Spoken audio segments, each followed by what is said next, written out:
بسم اللہ الرحمن الرحیم۔ آج کا ٹاپک سورہ الکہف ہے، بہت امپورٹنٹ، بہت خاص۔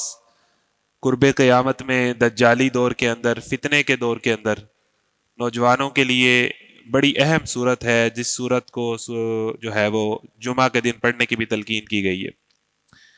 تو اس حوالے سے پہلی بات تو یہ ہے کہ کچھ اناؤنسمنٹس میں نے کرنی ہے آن لائن اسٹوڈنٹس کے لیے، کیونکہ آن لائن جو اسٹوڈنٹس ہیں وہ ٹیسٹ دیتے ہیں کلاس کے بعد، تو ان کو بہت سارے مسائل ہیں، اور جتنے بھی مسائل ہیں وہ سارے یہ ہیں کہ کسی کا ٹیسٹ سبمٹ نہیں ہو رہا، یا کسی کو مارکس شو نہیں ہو رہے، یا کسی کا کوئی ایک کویسچن کلک نہیں ہو رہا۔ یہ جتنے بھی مسئلے ہیں نا میرے بھائی میرے بہن، یہ آپ کے انٹرنیٹ کا ایشو ہے، یہ ہماری طرف سے کچھ بھی نہیں ہے۔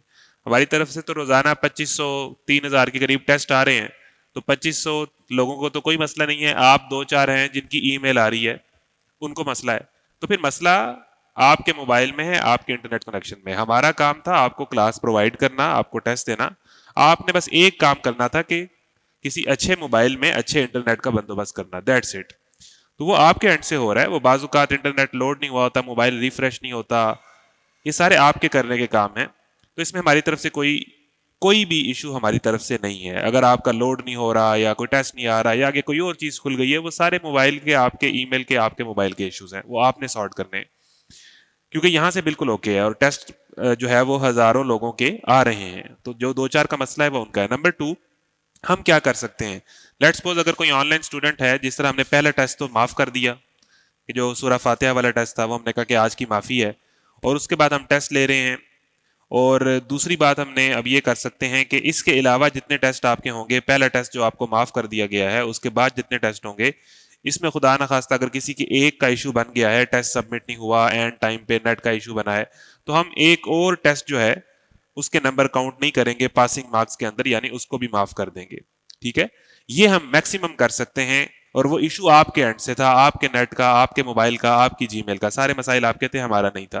تو ہم یہ کر دیں گے کہ ایک اور ٹیسٹ کے مارکس کاؤنٹ نہیں کریں گے، یعنی جو پاسنگ مارکس ہیں وہ ایک ٹیسٹ کے اور مائنس کر دیں گے۔ اس کے علاوہ پھر بھی اگر کسی کا دوسرے ٹیسٹ میں ایشو ہو گیا ہے، اس کے علاوہ بھی کسی اور ٹیسٹ خراب ہو گیا، تو وہ یہ کرے کہ جو باقی آنے والے ٹیسٹ ہیں ان میں 30 یا 26 یا 28 مارکس لے، تاکہ اس کا پچھلا نقصان ریکور ہو جائے، اور اوور آل اس کا جو ٹوٹل مارکس بنے ان میں وہ پاس ہو جائے۔ اس سے زیادہ ہم آپ کے لیے اب نہیں کر سکتے۔ تو آپ نے اپنے موبائل اور انٹرنیٹ کو بہتر رکھنا ہے، اپنے پیکج کو بہتر رکھنا ہے، پیکج ٹھیک والا کروانا ہے، یا اچھے نیٹ پر ٹیسٹ کو دینا ہے۔ بسم اللہ الرحمن الرحیم۔ سورہ الکہف کا آغاز کرتے ہیں جی۔ سورہ کہف مکی صورت ہے۔ اس صورت کا نام پہلے رکوع کی 10ویں آیت از اول فتیۃ الی الکہف سے ماخوذ ہے۔ اس نام کا مطلب یہ ہے کہ وہ صورت جس میں کہف کا لفظ آیا ہے۔ یہاں سے ان صورتوں کا آغاز ہوتا ہے جو مکی زندگی کے تیسرے دور میں نازل ہوئی ہیں۔ مکی زندگی کو ہم نے 4 بڑے دوروں میں تقسیم کیا ہے، یعنی جو 13 سالہ مکی زندگی تھی اس کو بھی فردر 4 ادوار میں اگر تقسیم کیا جائے، جن کی تفصیل سورہ انعام کے دباچے میں گزر چکی ہے۔ اس تقسیم کے لحاظ سے تیسرا دور تقریباً 5 نبی کے آغاز سے شروع ہو کر 10 نبی تک چلتا ہے۔ اس دور کو جو چیز دوسرے سے ممتاز کرتی ہے وہ یہ ہے کہ دوسرے دور میں تو قریش نے نبی صلی اللہ علیہ وسلم اور آپ کی تحریک اور جماعت کو دبانے کے لیے تضحیک، استہزاء، اعتراضات، الزامات اور مخالفانہ پروپیگنڈا کیا، مگر اس تیسرے دور میں انہوں نے ظلم و ستم، مار پیٹ اور معاشی دباؤ کے ہتھیار پوری سختی کے ساتھ استعمال کیے۔ یعنی یہ جو آپ کا میرا خیال ہے شیب ابی طالب کے 3 سال ہیں، وہ بھی یہی دور بنتا ہے۔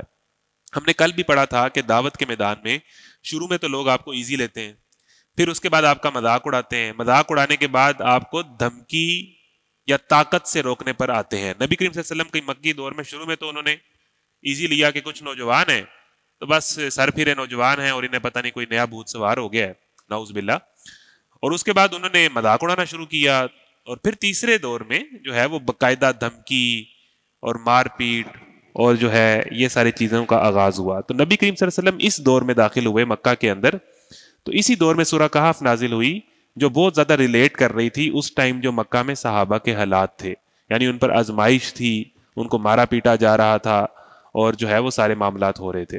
اسی طریقے سے سورہ کہف تب بھی نازل ہوئی کہ جب یہ یہودیوں اور عیسائیوں کے کہنے پر جب نبی کریم صلی اللہ علیہ وسلم سے یہ سوال پوچھا مشرکین نے کہ 3 سوالوں کے جواب دیں، اصحاب کہف کون تھے، قصہ خضر کی حقیقت کیا ہے، اور ذوالقرنین کا کیا قصہ ہے، یعنی یہ 3 باتیں بتائیں۔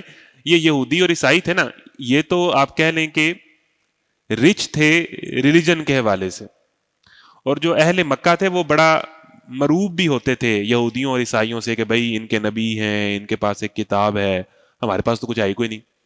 تو یہ ریلیجن کے معاملے میں ان کو اپنے سے آگے ہی سمجھتے تھے یہودیوں کو، عیسائیوں کو، کہ بھئی ان کی پوری لیگیسی ہے انبیاء کی. یہ تو مشرکین مکہ تھے.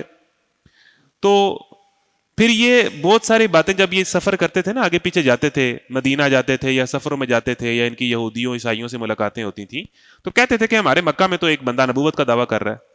تو وہ جو جانتے تھے کہ ایک نبی نے آنا ہے، ان کی کتابوں میں پیشین گوئی تھی اور اسی ایریا سے آنا ہے، تو وہ کہتے تھے اچھا تو پھر ایسا کرو کہ کیونکہ مکہ میں یہودی تو نہیں تھے، عیسائی بھی اس طرح نہیں تھے، کہ تم ایسے کرو کہ اس نبی سے یہ سوال کرو، یہ سوال کرو، یہ سوال کرو. ایک سوال یہ کرو، بنی اسرائیلی تھے نا سارے، تو یہ چونکہ بنی اسماعیلی تھے، اللہ کے نبی جو ہیں وہ بنی اسماعیلی ہیں نا، ہم نے کہا 2 دن پہلے پڑھا کہ اسماعیل علیہ السلام کی اولاد سے جو عرب میں آگے تھے. باقی جو یہودی تھے وہ تو بنی اسرائیلی تھے سارے. اور عیسائی بھی جو بنی اسرائیل کے آخری نبی ہیں وہ حضرت عیسیٰ ہیں. عیسیٰ کو جن لوگوں نے مانا وہ عیسائی ہو گئے، اور جنہوں نے ان کا انکار کیا وہ باقی سارے یہودی رہ گئے. تو یہ کہتے تھے وہ جو نبوت کا دعویٰ کرتا ہے نا، اس سے یہ سوال کرو، یہ سوال کرو، یہ سوال کرو. اس سے پوچھو بنی اسرائیل مصر میں کیسے آئے، سورہ یوسف نازل ہو گئی. اس سے پوچھو صحابہ کہف کون تھے. یہ ساری باتیں ان کو پتہ تھیں، ان کی کتابوں میں آتی تھیں. تو وہ پھر مشرکین مکہ ان کے کہنے پر نبی کریم صلی اللہ علیہ وسلم سے سوال پوچھتے تھے کہ بھئی ان کو پتہ ہے کہ نہیں پتہ. تو جب وہ پوچھتے تھے تو اللہ کوئی نہ کوئی صورت نازل کر دیتا تھا. تو پھر ان کی بولتی بند ہو جاتی تھی کہ بھئی اچھا اس کو اس بات کا بھی پتہ ہے، یہ بات تو مکے میں کسی کو نہیں پتہ، یہ بات تو ہماری کتابوں میں ہے. تو یہ ایک اور ثبوت ہے نبی کریم صلی اللہ علیہ وسلم کی نبوت کا کہ مشرکین مکہ سوال پوچھتے تھے، ادھر سے اللہ کے نبی صورت نازل ہوتی تھی، اور اصحاب کہف کی ڈیٹیل بھی آ گئی، ذوالقرنین کی ڈیٹیل بھی آ گئی، بنی اسرائیل کی ڈیٹیل بھی آ گئی. تو یہ ایک اور دلیل ہے حضور صلی اللہ علیہ وسلم کے نبوت کی. تو یہ سارا بیک گراؤنڈ ہے. اچھا جو سورہ کہف ہے اس کے حوالے سے جو کچھ باتیں ہیں وہ یہ ہے کہ یہ فتنوں کے دور میں پڑھی جانے والی صورت ہے. یعنی اس کی بڑی تلقین ہے کہ قرب قیامت کے اندر اور جب فتنوں کا دور آ جائے اور ایمان کو بچانا مشکل ہو، بے حیائی برائی عام ہو جائے، تو ایسے میں سورہ کہف آپ کی مدد کرتی ہے.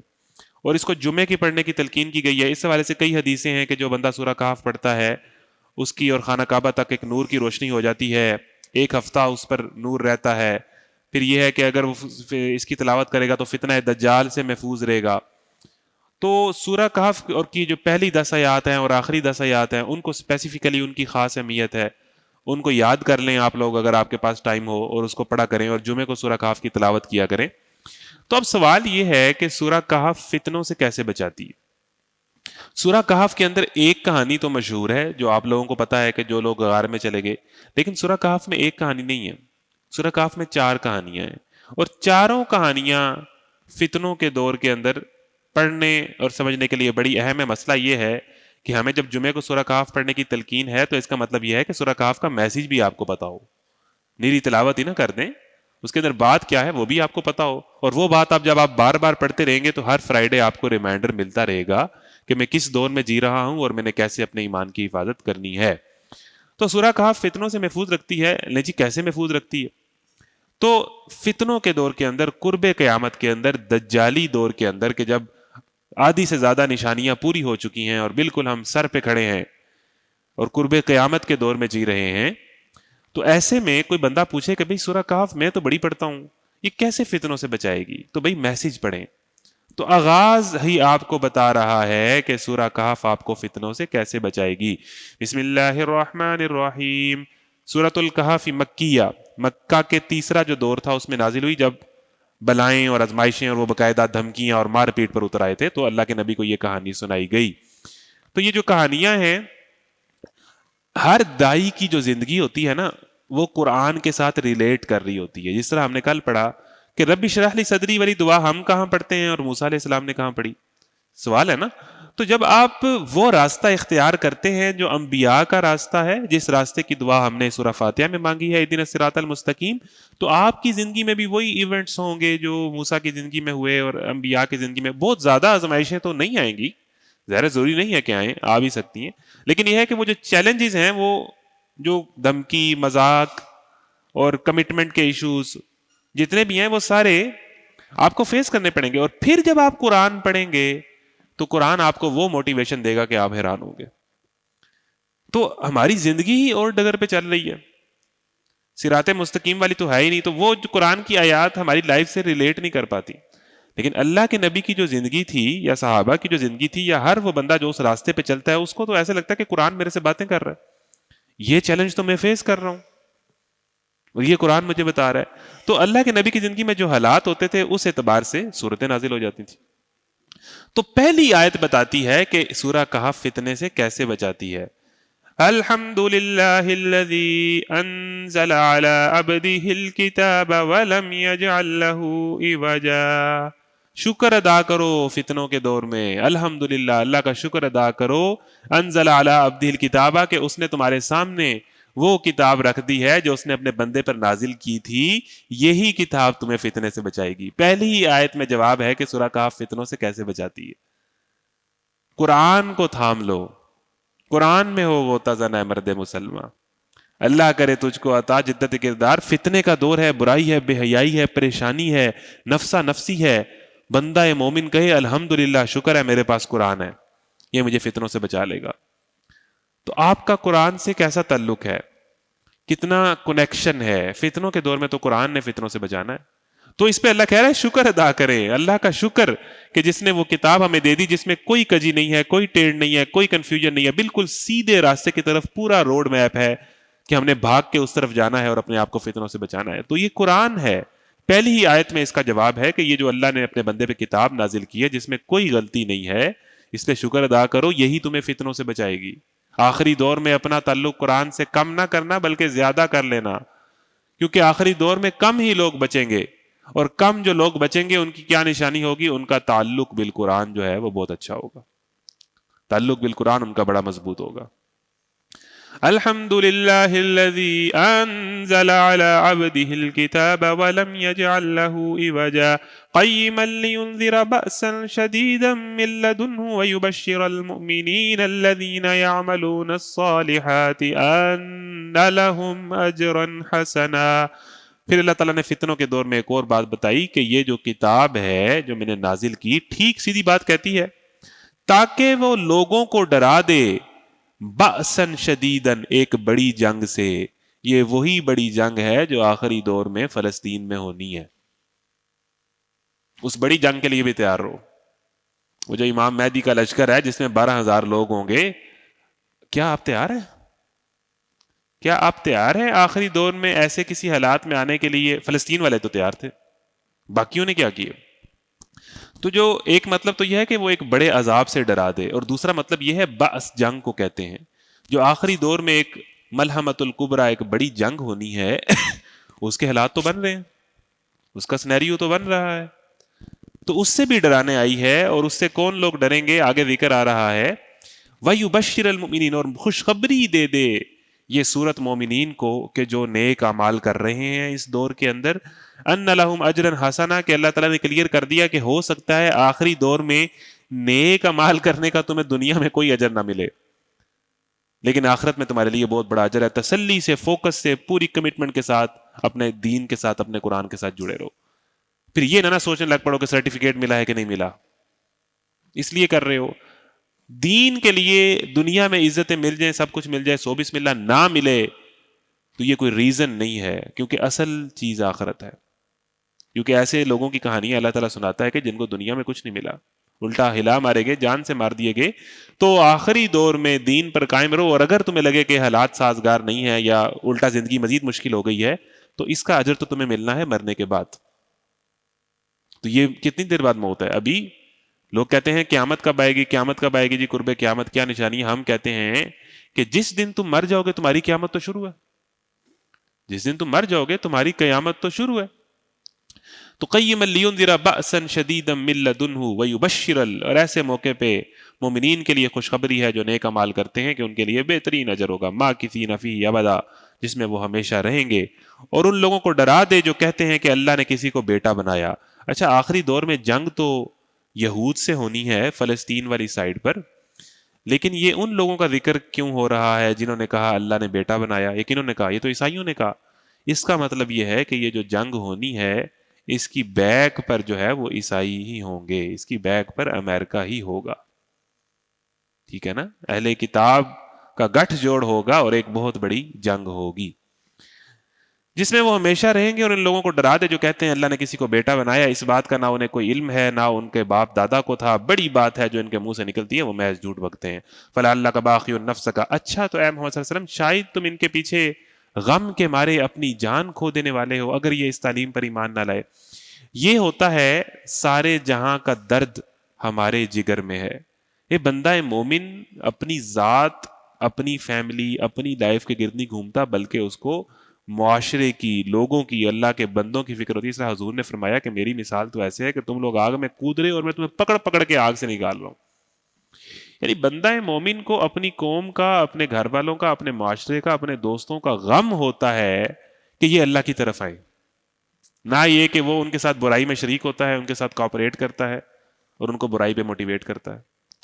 تو یہ اللہ کے نبی کی کیا کیفیت تھی کہ راتوں کو اٹھ اٹھ کے روتے تھے امت کے غم میں کہ بھئی یہ لوگ اس بات کو کیوں نہیں مان رہے۔ تو اللہ نے کہا کہ بھئی اتنا غم لیں گے تو آپ اپنی جان کو نقصان دے بیٹھیں گے، اپنے آپ کو آپ ہلاک کے الفاظ ہیں کہ باقی النفس کا علی آثاری میں علم، ایک اور جگہ پہ کہ بھئی آپ اپنے آپ کو ہی مار ڈالیں گے، اپنی جان کھو دیں گے اگر یہ اس تعلیم پر ایمان نہ لائے۔ واقعہ یہ ہے کہ یہ جو کچھ سر و سامان بھی زمین پر ہے اس کو ہم نے زمین کی زینت بنایا ہے تاکہ ان لوگوں کو آزمائیں ان میں کون بہتر عمل کرنے والا ہے۔ وہی بات جو ہم نے پہلے دن پڑھی کہ اللہ تعالیٰ نے یہ دنیا میں جتنی انٹرٹینمنٹس، جتنی زینت، جتنی یہ خوبصورت دنیا بنائی ہے، جگہ جی لگانے کی دنیا نہیں ہے، یہ عبرت کی جا ہے، تماشا نہیں ہے، یہ آزمائش ہے کہ کون بہتر عمل کر کے آتا ہے، اپنے مال سے، اپنے ایمان سے، اپنی دولت سے، اپنی صلاحیت سے، کون اس کا کیسے استعمال کرتا ہے۔ آخر کار یہ سب کچھ ختم ہو جانا ہے، ہم ایک چٹیل میدان بنا دینے والے ہیں۔ ام حسبتا، یہ ہے جی اصحاب کہف کا واقعہ، غار والے، 7 سلیپرز، ایک نام اس کا یہ بھی آتا ہے دا پیپل آف کیو، صحیح ہے۔ تو یہ واقعہ تھا حضرت عیسیٰ کے جانے کے بعد کا یہ واقعہ ہے، یعنی حضرت عیسیٰ اور حضور کے درمیان 500-700 سال کا گیپ ہے، یعنی اس ٹائم اسلامی سال کیا چل رہا ہے، 1400 کیا چل رہا ہے، 40s میں ہے، کچھ نہیں پتا نا۔ تو اور جو عیسائیوں کا سال ہے جو ہمیں پتا ہوتا ہے وہ چل رہا ہے 2026، تو یہ دیکھ لیں آپ گیپ کتنا ہے، اراؤنڈ 600 کا۔ تو یہی حضرت عیسیٰ کی پیدائش اور حضور میں گیپ ہے 572 سال۔ تو اب یہ جو 572 یہ 600 سال کا جو فرق ہے، اس کے درمیان میں کوئی پیریڈ تھا، یعنی حضور سے 2-4 صدیاں پہلے یہ پیدا ہوئے ہیں، حضرت عیسیٰ کے ماننے والے تھے۔ کیا تم سمجھتے ہو کہ غار اور کتبے والے، ام حسبت ان اصحاب الکہف والرقیم کانوا من آیاتنا عجبا، کیا تم سمجھتے ہو کہ غار اور کتبے والے ہماری کوئی بڑی عجیب نشانیوں میں سے تھے؟ یعنی اللہ تعالیٰ کے لیے کچھ مردوں کو زندہ کر دینا تمہیں لگتا ہے بہت بڑی بات ہے، اللہ کے لیے یہ کچھ بھی نہیں ہے۔ یعنی اصحاب کہف کا واقعہ تمہیں لگتا ہے کہ بڑی کوئی عجیب بات ہے، بڑی کوئی انہونی بات ہے، مردے کو زندہ کر دینا تو حضرت ابراہیم نے کچھ پرندوں کو مارا، اللہ نے زندہ کر دیا۔ حضرت عزیر کا غالباً جو واقعہ اسی تیسرے سپارے میں بیان ہوا ہے کہ انہوں نے کہا کہ اللہ تو کیسے یہ مردہ بستیوں کو زندہ کرے گا، تو وہ خود ان کی ڈیتھ ہو گئی، ان کا گدھا بھی مر گیا، 100 سال بعد جو ہے وہ پہلے وہ زندہ ہوئے، ان کے سامنے گدھا زندہ ہوا۔ لیکن اب کوئی بندہ کہے کہ بھئی یہ ساری باتیں تو ہو گئی قرآن میں، اصحاب کہف زندہ ہو گئے 300 سال بعد یا 200 سال بعد، اور یہ پرندے زندہ ہو گئے یا جو بھی ہے، ابھی بتائیں نا، ابھی بتائیں کہ اللہ مردوں کو کیسے زندہ کرتا ہے۔ تو میں آپ کو ایک مثال دوں گا، آپ حیران ہوں گے۔ یہ جو روزانہ آپ سوتے ہیں 6 گھنٹے کے لیے، آپ کدھر ہوتے ہیں؟ مجھے بتائیں کدھر ہوتے ہیں؟ آپ نے آنکھ بند کی اور آنکھ کھولی، 6 گھنٹے گزر گئے تھے اور 1 منٹ میں گزر گئے تھے۔ اور اگر کبھی آپ لمبا ٹریول کر کے آئیں، کگان نران سے ہو کے آئیں یا بہت تھکے ہوئے ہوں، آپ کو پتہ ہی نہیں چلتا میری کب آنکھ کھلی ہے، 12 گھنٹے بعد آپ بیڈ کے دوسرے کونے سے اٹھتے ہو، ٹھیک ہے، اور اس کے بعد وہ آپ کو 1 سیکنڈ گزرتا ہے اور 12 گھنٹے گزر چکے ہوتے ہیں۔ مرنے اور مرنے کے بعد جی اٹھنے کی نشانی تو اللہ آپ کو روزانہ دکھا رہا ہے۔ سونے سے پہلے کی دعا کیا ہے؟ اللہم بسمی کا اموت و احیا، اے اللہ میں تیرے نام سے مرتا ہوں۔ آپ روزانہ مرتے ہیں اور تیرے نام سے زندہ ہوتے ہیں، اور جب آپ سونے کے بعد اٹھتے ہیں اور 6 گھنٹے، یعنی وہ جو 6 گھنٹے ہیں وہ 1 سیکنڈ میں گزرے نا، تو وہ 6 گھنٹے بعد جب آپ اٹھتے ہیں تو کیا کہتے ہیں؟ الحمدللہ الذی احیانا، شکر ہے اللہ تو نے مجھے مرنے کے بعد زندہ کیا، بعد ما اماتنا، اور ایک دن میں نے تیرے ہی پاس پکا پکا مر کے چلے جانا ہے۔ تو یہ کوئی بندہ کہے کہ جینے اور مرنے کی سمجھ نہیں آتی، تو یہ روزانہ کیا آپ کے ساتھ ہوتا ہے؟ اور وہ جو کیفیت ہے جس میں آپ ایک اس کیفیت میں کہ آپ کو کوئی ہوش نہیں ہے، آپ سانس بھی لے رہے ہیں، خراٹے بھی لے رہے ہیں، نیند میں بات بھی کر رہے ہیں، کروٹیں بھی لے رہے ہیں، اور 6-8 گھنٹے کے لیے یہ ہو رہا ہے، اور آپ کو پتہ بھی نہیں چلا. جس طریقے سے آپ کو 6 گھنٹے کا پتہ نہیں چلتا، اسی طریقے سے آپ ایک دن مرو گے اور 6000 سال گزر چکے ہوں گے، آپ اٹھو گے قیامت آ چکی ہوگی. وہ آخری موت ہے. تو جب 6 گھنٹے 1 سیکنڈ میں گزرتے ہیں تو کیا اس اللہ کے لیے 6000 سال یا قیامت تک کا وقت جو آپ قبروں میں گزار گئے ہو آپ اٹھو گے؟ جس طرح سورہ یاسین میں آتا ہے کہ کس نے ہماری آرام گاہوں سے ہمیں اٹھا دیا، وہ قیامت آئے گی سارے مردے اٹھ جائیں گے. تو یہ کوئی اللہ کے لیے مشکل نہیں ہے مرنے کے بعد زندہ کر. اور کسی بندے کو سمجھ نہ آئے کہ مرنے کے بعد زندگی ہوتی ہے تو ہم اس سے پوچھتے ہیں کیا تمہیں اس زندگی کی سمجھ آئی ہے؟ یہ زندگی تو تم جی رہے ہو نا، 2 آنکھیں ہیں، 2 کان ہیں، پوری زندگی ہے، جی رہے ہو، کس نے دی ہے، کیسے ہوا ہے، کوئی سمجھ آیا ہے؟ تو جب اس کا سمجھ نہیں آ رہا تو مرنے کے بعد دوبارہ زندہ ہو جائے گا، کوئی سمجھ نہیں آئے گی. اتنی بڑی حقیقت ہے کہ آپ زندہ ہیں، آپ محسوس کرتے ہیں، کس نے بھیجا ہے آپ کو؟ تو یہ ہماری کوئی بڑی عجیب نشانیوں میں سے نہیں تھا کہ انسانوں میں سے کچھ انسانوں کو ہم نے 200 سال سلا کے کچھ دیر اٹھا دیا. ہم روزانہ انسانوں کو سلاتے ہیں اور اٹھاتے ہیں. تو کیا تم سمجھتے ہو کہ غار اور قطبے والے، پھر یہ جو آپ مینڈکوں کو اور چونٹیوں کو دیکھتے ہیں، یہ جو ایک سیزن میں غائب ہو جاتی ہیں، ہائبرنیٹ ہو جاتے ہیں 6 مہینے اندر، پتہ نہیں کیسے زندہ رہتے ہیں، کیا کرتے ہیں، پھر واپس آ جاتے ہیں. تو یہ اللہ تعالیٰ نہیں، جو مخلوقات بنائی ہوئی اس دنیا کے اندر اتنی چیزیں ہم دیکھ رہے ہیں. 2 دریا ہم دیکھتے ہیں، ان کا پانی آپس میں نہیں ملتا، ایک کا میٹھا ہے ایک کا کھارا ہے. ادھر آپ گجرات میں کسی جگہ بور کرتے ہیں پانی میٹھا نکل آتا ہے، کسی جگہ کرتے ہیں کھٹا نکل آتا ہے. وہ نیچے زمین میں پانیوں کو نہیں ملنے دیتا. تو یہ سب کچھ ایسا نہیں ہے کہ یہ قرآن میں جو باتیں ہیں یہ ہو رہی ہیں، یہ ہم دیکھ رہے ہیں، ان کی کوئی نہ کوئی شکل تو ہم دیکھتے ہیں. کیا تم سمجھتے ہو کہ غار اور قطبے والے ہماری کوئی بڑی عجیب نشانیوں میں سے تھے؟ جب وہ چند نوجوان غار میں پناہ گزین ہوئے اور انہوں نے کہا اذ اول الفتیۃ الی الکہف فقالوا ربنا آتنا من لدنک رحمتا وہیئ لنا من امرنا رشدا. سبحان اللہ. وہ چند نوجوان غار میں پناہ گزین ہوئے اور انہوں نے کہا کہ اے پروردگار، یعنی انہوں نے پناہ لی، یعنی کسی چیز کو تھاما، ٹھیک ہے، اور اس کے پیچھے اپنے آپ کو چھپایا. اور ایسی مشکل کیفیت میں حضرت موسیٰ کی کیا دعا تھی جب وہ اکیلے ہو گئے؟ ربی انی لما انزلت الی من خیر فقیر. ان کی کیا دعا ہے؟ اللہ ہم کو اپنی رحمت خاص سے نواز اور ہمارا معاملہ درست کر دے. اب کوئی بندہ یہ کہ یہ کیسی زندگی ہے، ادھر سے گرفتاری کے آرڈر ہو گئے ہیں، شہر چھوڑ کے بھاگنا پڑا ہے، گھر بار چھوڑ دیا ہے، غار میں پناہ لے رہے ہیں، شہزادوں کے بچے ہیں، وزیروں کے بچے ہیں، اور یہ کون سی رحمت ہے؟ یہ کہہ رہے ہیں اللہ تعالیٰ میں اپنی رحمت خاص سے نواز. تو نوجوانوں، اگر زندگی میں آپ اللہ کے دین پر چل رہے ہو اور اس کے لیے آپ نے بہت بڑی قربانی دے دی ہے تو یہی اللہ کی رحمت ہے. باقی سب کچھ اگر مل گیا ہے اور اللہ کے دین پر نہیں ہو تو یہ رحمت نہیں ہے. ہمیں ان لوگوں کا راستہ دکھا جن پر تو نے انعام کیا. سورہ فاتحہ میں ہم نے کہا تو جن لوگوں پر اللہ تعالیٰ نے انعام کیا، کیا ان کے پاس 4 ڈالے تھے؟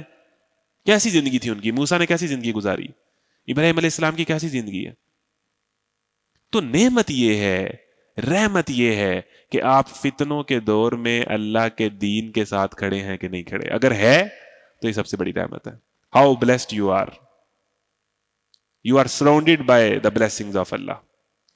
اگر بے حیائی کے دور میں بے حیائی سے بچے ہوئے ہو تو تم پر اللہ تعالیٰ کی رحمت خاص ہے. جہاں ہر بندے کی گرل فرینڈ ہے، ہر بندے کا بوائے فرینڈ ہے، اگر تم زنا سے بے حیائی سے بچے ہوئے ہو تو تم پر اللہ تعالیٰ کی رحمت خاص ہے. تم بلیسنگ فیل کرو. اگر ساری گندی گالیاں دیتے ہیں، تم نے اپنی زبان کی حفاظت کی ہوئی ہے تو تم پر اللہ تعالیٰ کی رحمت خاص ہے. اس رحمت کو فیل کرو. تو یہ رحمت ہوتی ہے. انسان کا اللہ کے راستے پر چل رہا ہونا اور اللہ کے حرام کردہ چیزوں سے بچ رہا ہونا ہی سب سے بڑی بلیسنگ ہے، سب سے بڑی رحمت ہے. چاہے اس کے بعد اس کی زندگی جیسی بھی ہو، اس سے بڑا خوش نصیب کوئی نہیں. تو جب یہ انہوں نے غار میں پناہ لی تو یہ اللہ تعالیٰ کی محبت ہے اپنے بندوں سے. فَضَرَبْنَا عَلَىٰ آذَانِهِمْ فِي الْكَهْفِ سِنِينَ عَدَدًا. ہم ان کے کانوں پر تھپکیاں دیتے تھے. ضربنا علی آذانہم، ہم مارتے تھے ان کے کانوں پر. گویا ایک ماں جب اپنے بچوں کو لوری دے رہی ہوتی ہے نا تو وہ اس کو جو آہستہ آہستہ کمر پہ ہاتھ مارتی ہے یا سر پہ ہاتھ مارتی ہے. اللہ تعالیٰ گویا ایک ماں کی محبت ہے جسے اپنے بندوں کا اپنی راہ میں قربانی دینا اتنا پسند آیا ہے کہ اللہ تعالیٰ کہتا ہے کہ سو یہ رہے تھے اور ان کو لوری میں دے رہا تھا. ہم ان کے کانوں پہ تھپکیاں دیتے تھے اور انہیں سکون کی نیند سلاتے رہے 200 سال کہ کوئی ٹینشن نہیں ہے, کوئی فیئر نہیں ہے, کوئی خوف نہیں ہے, سو جاؤ, ڈرنے کی ضرورت نہیں ہے, تمہارا اللہ تمہاری حفاظت کے لیے یہاں پر موجود ہے. سبحان اللہ. یہ اللہ تعالیٰ کا تعلق ہے اپنے بندوں سے, اور یہ اس کی محبت ہے اپنے بندوں سے, اور اس طرح کے الفاظ یوز کرتا ہے کہ ہم کہتے ہیں کہ اللہ کو یہ الفاظ کہنے کی کیا ضرورت تھی, لیکن اللہ تعالیٰ کی محبت ہے اپنے بندوں سے کہ ہم کانوں پر تھپکیاں دے کے ان کو گہری نیند, سکون کی نیند سلاتے رہے. اور اصل بات یہ ہے کہ خبردار ہو جاؤ, الا ان اولیاء اللہ لا خوف علیہم ولا هم يحزنون. دو طرح کے مسئلے ہیں انسان کے, ایک اسے خوف ہوتا ہے, ایک اسے غم ہوتا ہے. خوف کہتے ہیں جو مستقبل میں آنے والے فیئرز ہیں, ڈگری ہوگی کہ نہیں ہوگی, جاب ملے گی کہ نہیں ملے گی, شادی ہوگی کہ نہیں ہوگی, پیسہ آئے گا کہ نہیں آئے گا, فیوچر میں آنے والی ٹینشنز کو خوف کہتے ہیں. اور غم کیا ہوتا ہے؟ غم ہوتا ہے کہ جو ماضی میں واقعات ہو گئے, کوئی بندہ چلا گیا, کوئی آزمائش آ گئی, اس کا غم ہوتا ہے. الا ان اولیاء اللہ, اللہ کے بندوں کو جان لو, خبردار ہو جاؤ, نہ کوئی خوف ہوتا ہے نہ کوئی غم ہوتا ہے. اسے کہتے ہیں اطمینان قلب, سکون کی کیفیت, کہ ہر چیز لٹ گئی ہے لیکن سکون کی نیند 200 سال. یہ سکون کی نیند یہ اللہ کے بندے کو نصیب ہے, اسے نہ کوئی خوف ہے نہ کوئی غم ہے.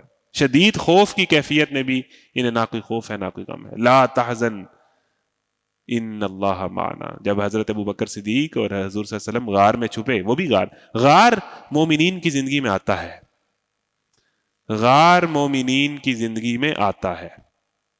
وہ غار کیا ہے اس کو ڈیفائن کریں گے.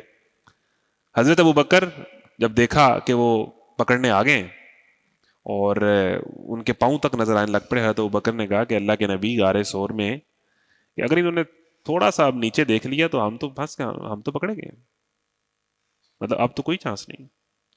اللہ کے نبی نے کیا فرمایا؟ لا تحزن ان اللہ معنا فانزل اللہ سکینتہ علیہ. سیم اللہ تعالیٰ نے ان پر سکینت نازل کی, سکون نازل کیا. شدید خوف اور غم کی کیفیت میں اگر بندہ اللہ کے راستے میں ہے, وہ موسیٰ کی طرح کانفیڈنس بھی دیتا ہے, دلیری بھی دیتا ہے, سکون بھی دیتا ہے, اطمینان بھی دیتا ہے, حوصلہ بھی دیتا ہے. غم نہ کر, اللہ ہمارے ساتھ. تو موسیٰ علیہ السلام کو بھی یہی کہا کہ جب جا رہے ہو تو میں تمہیں دیکھ رہا ہوں, تمہیں سن رہا ہوں, میں تمہارے ساتھ ہوں, لا تخف. تو جب اللہ کے راستے میں ہیں تو اللہ کے بندوں کو نہ خوف ہوتا ہے نہ غم ہوتا ہے. اللہ بھی بتاتا ہے اور اللہ تعالیٰ ان کے دل کی کیفیت ایسی بناتا ہے, یہ اللہ کا کام ہے. ان الذین قالوا ربنا اللہ ثم استقاموا تتنزل علیہم الملائکۃ الا تخافوا ولا تحزنوا. خوف اور غم ختم ہوتے ہیں اللہ کے راستے پر آنے سے, یا کوئی غم اور کوئی خوف نہیں رہتا, اس کی حیثیت ختم ہو جاتی ہے. جن لوگوں نے کہا کہ اللہ ہمارا رب ہے پھر اس پر ڈٹ گئے, آپ نے سنا ہے کہ فرشتے اترتے ہیں نبیوں پر؟ نہیں. جن لوگوں نے کہا کہ اللہ ہمارا رب ہے ان پر فرشتے اترتے ہیں.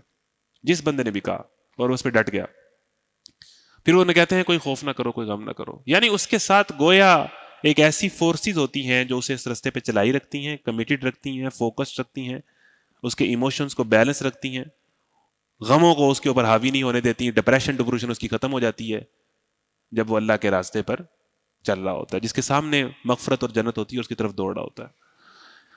تو پھر ہم نے ان کو تھپک تھپک کے گہری نیند سلا دیا. پھر ہم نے انہیں اٹھایا تاکہ دیکھیں کہ ان کے دو گروہوں میں سے کون اپنی مدت قیام کا ٹھیک شمار کرتا ہے. ہم ان کا اصل قصہ تمہیں سناتے ہیں. نحن نقص علیک نبأہم بالحق انہم فتیۃ آمنوا بربہم وزدناہم ہدی. انہم فتیۃ آمنوا بربہم. وہ چند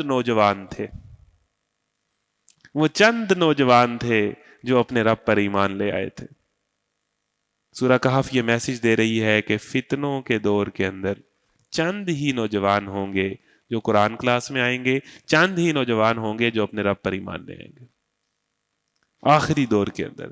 تو کبھی اس پہ نہیں آنا کہ زیادہ لوگ کیا کر رہے ہیں, زیادہ فالوورز کس کے ہیں, زیادہ ٹرینڈنگ میں کیا چیز ہے, کلاس میں زیادہ لڑکے اور لڑکیاں کیا کرتے ہیں. وَإِن تُطِعْ أَكْثَرَ مَنْ فِي الْأَرْضِ يُضِلُّوكَ عَنْ سَبِيلِ اللَّهِ، زمین میں بسنے والے زیادہ لوگوں کی اگر بات مانو گے تو گمراہ ہو جاؤ گے. وہ چند نوجوان تھے اللہ کے راستے پر چلنے والے، چند سوشل میڈیا پہ ایسا کام کرنے والے چند، یونیورسٹیوں میں ایسے نوجوان چند، فیملیز میں ایسے لڑکے لڑکیاں چند، لیکن اللہ تعالیٰ کو یہی چاند پسند ہے. پوری دنیا ایک طرف اور اللہ تعالیٰ ذکر کر رہا ہے رہتی دنیا کے لیے کہ وہ جو کچھ نوجوان جنہوں نے بے حیائی کے دور میں، فتنے کے دور میں فیصلہ کیا کہ نہیں، انج نہیں، تو ان چند میں شامل ہو، ان چند لوگوں کا دست و بازو بنے، ان چند لوگوں کو سپورٹ کریں. باقی ساری دنیا میں ڈرامے بازی چل رہی ہے. ہم ان کا اصل قصہ تمہیں، پھر آپ قصہ بنیں گے جو سنایا جائے، پھر آپ وہ افسانہ بنیں گے کہ جس کو یاد کیا جائے. یاد کرے گی دنیا تیرا میرا افسانہ. یاری بھئی ہے نا، یاری یہ ہوتی ہے کہ جو آپ کو دین کے لیے انکریج کرے، دین پر موٹیویٹ کرے، دین پر قائم رکھے. انہم فتیۃ آمنوا بربہم وزدناہم ھدا.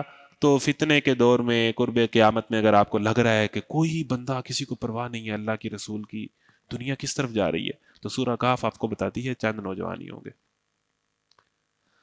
تو وہ چند نوجوان تھے جو اپنے رب پر ایمان لے آئے تھے، اور ہم نے ان کو ہدایت میں ترقی بخشی تھی. پھر جب بندہ ایمان لاتا ہے، فیصلہ کر لیتا ہے نا، تو آگے اس کو راستہ دینا کہ کرنا کیا ہے، کیا سوشل میڈیا پہ کرنا ہے، کس طرح کا آرگنائزیشن بنانی ہے، کس طرح کا پروجیکٹ لانچ کرنا ہے، کس طرح کا کام کرنا ہے، کس طرح کے ٹولز کو استعمال کرنا ہے. حضرت موسیٰ کو بتایا یہ عصا ہے، اس کو استعمال کریں. اصحاب کہف کو بتایا کہ اب دیکھیں، اصحاب کہف جب وہاں سے بھاگ کے نکلے ہیں تو آگے سے کہاں سے رائٹ ہونا ہے، کہاں سے لیفٹ ہونا ہے، کیسے وہ اس غار میں پہنچے جو ان کے لیے سیفسٹ پلیس بنی. تو وہ گائیڈ کرنا، ایک تو اس معنی میں کہ آپ نے لٹرل کس غار میں پہنچنا ہے، اس حوالے سے بھی اللہ تعالیٰ گائیڈ کرتا ہے کہ آپ نے کیا روٹ اختیار کرنا ہے. اور دوسرا یہ ہے کہ وہ آپ جو سٹیپس لیتے ہیں وہ الہام کرتا ہے. حضرت موسیٰ کی والدہ کوئی نبی تو نہیں تھی، نبی تو سارے ہی میل ہیں، ان کو الہام کیا کہ کیا کرنا چاہیے ایسی سچویشن میں، موسیٰ کو صندوق میں ڈالو. تو اگر آپ فیصلہ کرتے ہیں، ایمان لے آتے ہیں، تو آگے آپ کو گائیڈ کرنا ہے کہ اب آپ نے کیا کرنا ہے، کیا اسٹریٹجی اپنانی ہے. اگر آپ اللہ سے ہدایت مانگیں گے اللہ تعالیٰ آپ کو دے گا. آپ نے فیصلہ کرنا ہے اور ان چیزوں کو چھوڑنا ہے جو چیزیں آپ کو غلط راستے پر لے کے جا رہی ہیں، ہمت کر کے چھوڑنا ہے. پھر دیکھیں اللہ تعالیٰ آپ کو نہیں، وما کان اللہ لیضیع ایمانکم، اللہ تعالیٰ ایسا نہیں ہے کہ آپ کے ایمان کو ضائع کرے. پھر ان کو اس جگہ پہ پہنچانا، ان کو ہدایت میں ترقی دینا، پھر اس کو اس فیصلے پر قائم رکھنا. اگر وہ قربانی دیں، حوصلہ کریں، قربانی دی ہے نا، ہر چیز چھوڑ دی ہے. اب ہر چیز چھوڑ دیتے ہیں اور ثابت کرتے ہیں کہ نہیں یہ بندہ سیریس ہے. نہیں جی میں نے توبہ کی تھی رات کو، صبح پھر گناہ ہو گیا. یہ آپ نے کیا ثابت کیا؟ مہینہ ایک ثابت کرو نا، 2 مہینے بچ کے دکھاؤ گندی فلم سے، پھر تیسرے مہینے اللہ رحم کرے گا. یہ نہیں کہ 2 دن چھوٹی ہے تیسرے دن دیکھ لیے. کچھ تو کرو نا، کچھ تو کرو. 2 کو مہینے چھوڑی نہیں جاتی، پھر کہتے ہیں کہ پھر ہو گیا. تیسرے مہینے اللہ کی رحمت آئے گی، پھر اس کے بعد آپ کی خواہش ہی ختم ہو جائے گی وہ چیز دیکھنے کی. مساں مر کے رمضان میں 15 دن بچا جاتا ہے، اتنا بھی فیصلہ نہیں ہے. جو چیز چھوڑنی ہے، جو آپ کی ایڈکشن ہے، کچھ تو چھوڑو، ثابت کرو کہ بھئی میں نے نہیں دیکھی، ہمت کی ہے، تگڑا رہا ہوں، نہیں کیا میں نے یہ کام، تو پھر اللہ کی رحمت آئے گی. خود کچھ کرنا نہیں ہے اور استغفر اللہ کہہ کے کہنا ہے کہ بھئی میں ٹھیک ہو جاؤں. ہم نے ان کے دل اس وقت مضبوط کر دیے جب وہ اٹھے اور انہوں نے اعلان کر دیا کہ ہمارا رب تو بس وہی ہے جو آسمان و زمین کا رب ہے، ہم اسے چھوڑ کر کسی دوسرے معبود کو نہ پکاریں گے. اگر ہم ایسا کریں گے تو بالکل بے جا بات کریں گے. پھر انہوں نے آپس میں ایک دوسرے سے کہا یہ ہماری قوم تو رب کائنات کو دوسرے چھوڑ کر دوسرے خدا بنا بیٹھی ہے. اب یہ واقعہ کچھ اس طرح ہے کہ ایک دقیانوس بادشاہ تھا جو بڑا ظالم تھا، اور اس کی بھی اسی طرح فرعون کی طرح ایجنسیاں بڑی مضبوط تھیں. جو بندہ اس کے علاوہ کسی اور کو مانتا تھا اس کو پولیس پکڑ کے لے جاتی تھی اور اس کو سرے دربار عبرتناک سزا دیتی تھی.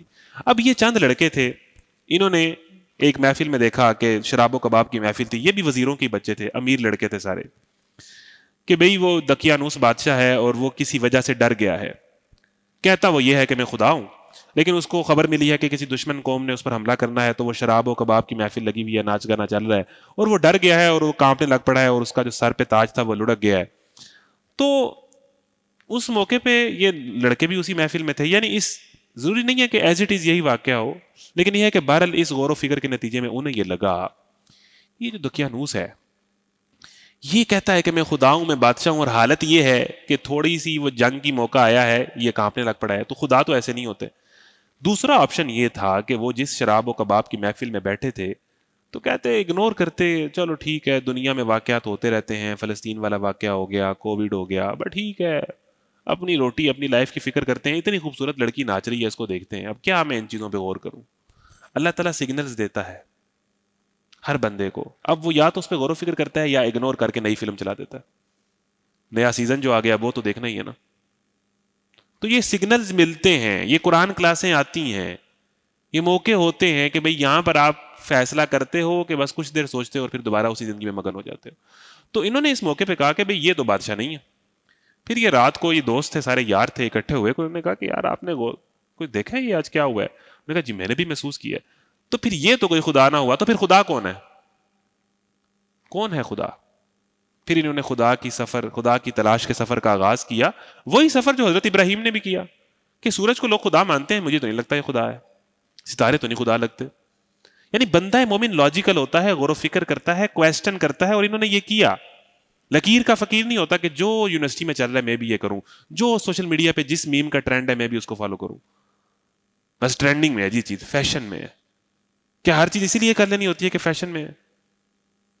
وہ لوگ کہتے تھے پرانے زمانے کے جاہل کہ یہ آباء و اجداد سے چلی آ رہی ہے، آج کا پڑھا لکھا جاہل کہتا ہے کہ یہ چیز فیشن میں ہے، دنیا یہی کر رہی ہے، اسی کا ٹرینڈ ہے۔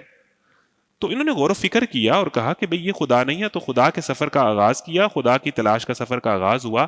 اب اس بستی میں تو انہیں کوئی اللہ والا نہیں ملا، کیونکہ دقیانوس ظالم اتنا تھا کہ وہاں پر تو کچھ اور ہی معاملات چل رہے تھے، فتنہ عروج پر تھا، اور ایمان کی حفاظت کرنا ایسے تھا کہ کوئی بندہ اگر کسی اور کو خدا کہتا ہے، اللہ مانتا ہے، تو اس کی عبرت ناکوں سے جلا دیا جائے گا، اس کے پیسز کر دیے جائیں گے بھرے دربار میں۔ تو انہوں نے تلاش کی تو انہیں اس شہر سے باہر ایک بزرگ ملے جو دین عیسوی پر قائم تھے، یعنی اس وقت کے مسلمان تھے جو توحید پر قائم تھے۔ تو انہوں نے باقاعدہ سٹرگل کی، تلاش کیا کہ میں کس بندے کو فالو کروں، کون سی قرآن کلاس جوائن کروں، کس جگہ سے جا کے میں سٹڈی کروں۔ یعنی انہوں نے پک اینڈ چوز کیا جیسے ہم اپنے یونیورسٹی اور کیریئرز چوز کرتے ہیں۔ تو انہیں الٹیمیٹلی اس دور میں بھی جہاں پر کوئی بندہ اللہ والا نہیں تھا، انہیں بندہ مل گیا۔ اگر آپ تلاش کریں گے اور اس کے لیے سفر کرنے کے لیے، پے کرنے کے لیے، سٹرگل کرنے کے لیے تیار ہو جائیں گے تو آپ کو بندے مل جائیں گے، ہر دور میں مل جائیں گے، ہر محلے میں مل جائیں گے۔ انہیں بھی بندہ مل گیا، وہاں سے انہوں نے دین سیکھا، نالج گین کیا، اللہ کا تعارف ہوا، اچھا یہ ہے خدا۔ جب انہیں پتا چل گیا کہ اب یہ ہے خدا، تو انہوں نے کہا اب ایسے تو نہیں چلے گا، اب اگر ہمیں اللہ کا پتہ چل گیا ہے تو پھر یہ تو نہیں ہے کہ بس اللہ اللہ ہی کرنے لگ پڑے اور بس ٹھیک ہے بہت اچھی بات تھی، ماشاءاللہ بہت اچھا بیان تھا، سبحان اللہ، اب تو کام کرنا ہے، اب تو اپنے گھر والوں کو اس سوسائٹی میں جہاں پر جو بھی بیک لیش آئے گا، اب وہاں پر لوگوں کو اللہ کی طرف بلانے کا کام کرنا ہے۔ انہوں نے جا کے پلاننگ کی، گروپنگ کی اور اس کام کا آغاز کر دیا۔ باتوں کی آواز نہیں آنی چاہیے بھی۔ تو جو دقیانوس تھا اس کی ایجنسیاں تو بڑی مضبوط تھیں، خبر ہوگی کہ بھئی یہ کچھ لڑکے ہیں ان کو پر لگے ہوئے ہیں، یہ جذباتی ہو گئے ہیں، یہ کچھ بچے ہیں یہ نا کچھ گڑبڑ کر رہے ہیں، کوئی اینٹی سٹیٹ ایکٹیویٹیز ہو رہی ہیں یہاں پر۔ تو جب ان کو پکڑ لیا تو اب ان کو بادشاہ کے سامنے جب پیش کیا گیا ہے تو انہوں نے بادشاہ کے سامنے کہا ہے کہ ہمارا رب تو بس وہی ہے جو آسمان اور زمین کا رب ہے، وہی سیم بات جو حضرت موسیٰ کر رہے ہیں۔ یعنی حضرت موسیٰ کی کہانی میں، اصحاب کہف کی کہانی میں، حضرت ابراہیم کی کہانی میں عجیب ریلیونسی ہے۔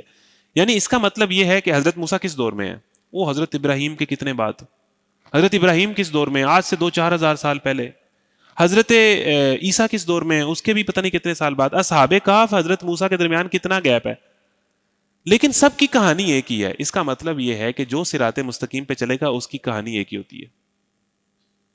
اس کی زندگی میں نمرود اور کوئی ہوتا ہے، کسی کی زندگی میں دقیانوس ہوتا ہے، کسی کی زندگی میں نمرود ہوتا ہے، کسی کی زندگی میں فرعون ہوتا ہے، کہانی سب کی ایک ہی ہوتی ہے۔ یہ جو صراط مستقیم ہے نا، اس میں ایک جیسے ہی واقعات آنے ہیں، کسی کو بڑے لیول پر، کسی کو چھوٹے لیول پر، کسی کو کسی شکل میں نمرود ملنا ہے، کسی کو کسی شکل میں شیطان ملنا ہے، کسی کو کسی شکل میں ہارون ملنا ہے، کسی کو کسی شکل میں ابوبکر صدیق ملنے ہیں، وہ ایسا ساتھی وفادار ملنا ہے کہ جو اس کام میں اس کا ساتھ دے۔ تو یہ راستہ ایک ہی ہے، شکلیں بدل جاتی ہیں۔ انداز بدل جاتے ہیں، کام ایک ہی ہے. تو انہوں نے کہا کہ اگر ہم ایسا کریں گے کہ کوئی دلیل لاجیکل بات تو نہیں ہے کہ ہم اللہ کو چھوڑ کر کسی دوسرے معبود کو پکاریں، تو اب تو ہم ایک اللہ کو پکاریں گے، اسی کا چرچا کریں گے. پھر انہوں نے کہا یہ ہماری قوم تو رب کائنات کو چھوڑ کر دوسرے خدا بنا بیٹھی ہے، یہ لوگ ان کے معبودوں پر ہونے پر کوئی واضح دلیل کیوں نہیں لاتے؟ آخر کار اس شخص سے بڑا ظالم اور کون ہو سکتا ہے جو اللہ پر جھوٹ باندھے؟ اب جب کہ تم ان سے اور ان کے معبودان غیر اللہ سے بے تعلق ہو چکے ہو، تو چلو اب فلاں غار میں چل کر پناہ لو، تمہارا رب تم پر اپنی رحمت کا دامن وسیع کرے گا اور تمہارے کام کے لیے سر و سامان مہیا کر دے گا. یہ ہے جی واقعہ. اب یہاں پر دو باتیں ہیں جو میں نے اس دور کے حوالے سے آپ کو سمجھانی ہے. پہلی بات یہ کہ وہ چند نوجوان تھے جن کو ہم نے ہدایت میں ترقی بخشی تھی. اب ہوا کیا کہ جب دقیانوس کو پتا چلا کہ اچھا بھئی یہ کچھ لڑکے ہیں اور یہ تو کسی اور اللہ کی بات کر رہے ہیں، دربار میں حاضر کر لیا. اذ قاموا فقالوا، جب وہ اٹھے اور انہوں نے اعلان کر دیا. یہ وہ مومنٹ ہے کہ جب ان کو حاضر کیا گیا اور پوچھا گیا ہاں جی کیڑے کم لگے ہو، انہوں نے کہا ہمارا رب تو ایک ہی رب ہے، ہم اسی کی سمجھ آتی ہے، ورنہ آپ کوئی لاجیکل بات کریں، کوئی دلیل دیں اگر آپ دوسرے خداؤں کو مانتے ہیں. یہاں پر جو یہ جو واقعہ ہے کہ انہوں نے کھڑے ہو کے اعلان کیا، یہاں سے دو تین باتیں سمجھنے کی ہیں کہ نمبر 1، وَرَبَطْنَا عَلَىٰ قُلُوبِهِمْ، فتنوں کے دور کے اندر ایک تو جو فیصلہ کرتا ہے اللہ اس کو ہدایت میں ترقی بخشا ہے، پھر ان کے دلوں کو اس نے آپس میں مضبوط کر دیا کہ وہ اس راہ میں چلنے کا حوصلہ اور نمرود، فرعون، قارون، دقیانوس کے آگے بات کرنے کا کانفیڈنس، یا جو بندہ اس بات کو اپوز کر رہا ہے اس کے سامنے کمیونیکیٹ کرنے کا کانفیڈنس، ایفیکٹولی دلیل سے بات کرنے کا حوصلہ اللہ دیتا ہے. اور پھر اس کے بعد جب انہوں نے دقیانوس نے کہا کہ ان کو جلا دیا جائے گا یا پتھر مار مار کے سنگسار کر دیا جائے گا، تو ان کے والدین نے ان کی منت کی. اب میں نے آپ کو بتایا ہے کہ یہ سارے وزیروں کے بچے تھے، M N A M P s کے بچے تھے، پارلیمنٹیرینز کے بچے تھے. تو انہوں نے کہا کہ تمہارے پاس 3 دن کی مہلت ہے، اگر تم باز نہ آئے تو ہم تمہیں اسی طرح سنگسار کر دیں گے. اس نے یہ مہلت اس کو اس لیے دی کہ اس کے وہ جو والدین تھے، جو وزیر تھے، وہ بادشاہ کے پاؤں پڑ گئے کہ بھئی دقیانوس مہربانی کر، ساڑھے بچے نے اسی نے سمجھا لینے ہیں، بس ذرا جذباتی ہو گیا ہے تو میں انہوں سمجھا لوں گا، اپنا ہی بچہ ہے. تو وہ جو ان کے 3 دن کو ان کو مہلت مل گئی، تو وہ دقیانوس کے جو قریبی تھے، جو ان کے والدین ہوں گے، انہوں نے منت ترلا ڈالا ہوگا کبھی مہربانی کرو، بچے تھے جذباتی ہو گئے، ہم ان کو سمجھا لیتے ہیں. پھر اگلے دن سمجھایا ان کو کہ پتر تو کیڑے کم لگ گئے، کیریئر بنا، ڈاکٹر بن، انجینئر بن، اے کیڑے کمے لگ گئے، اللہ رسول دین کی دعوت ایسے بھی کوئی کرتا ہے؟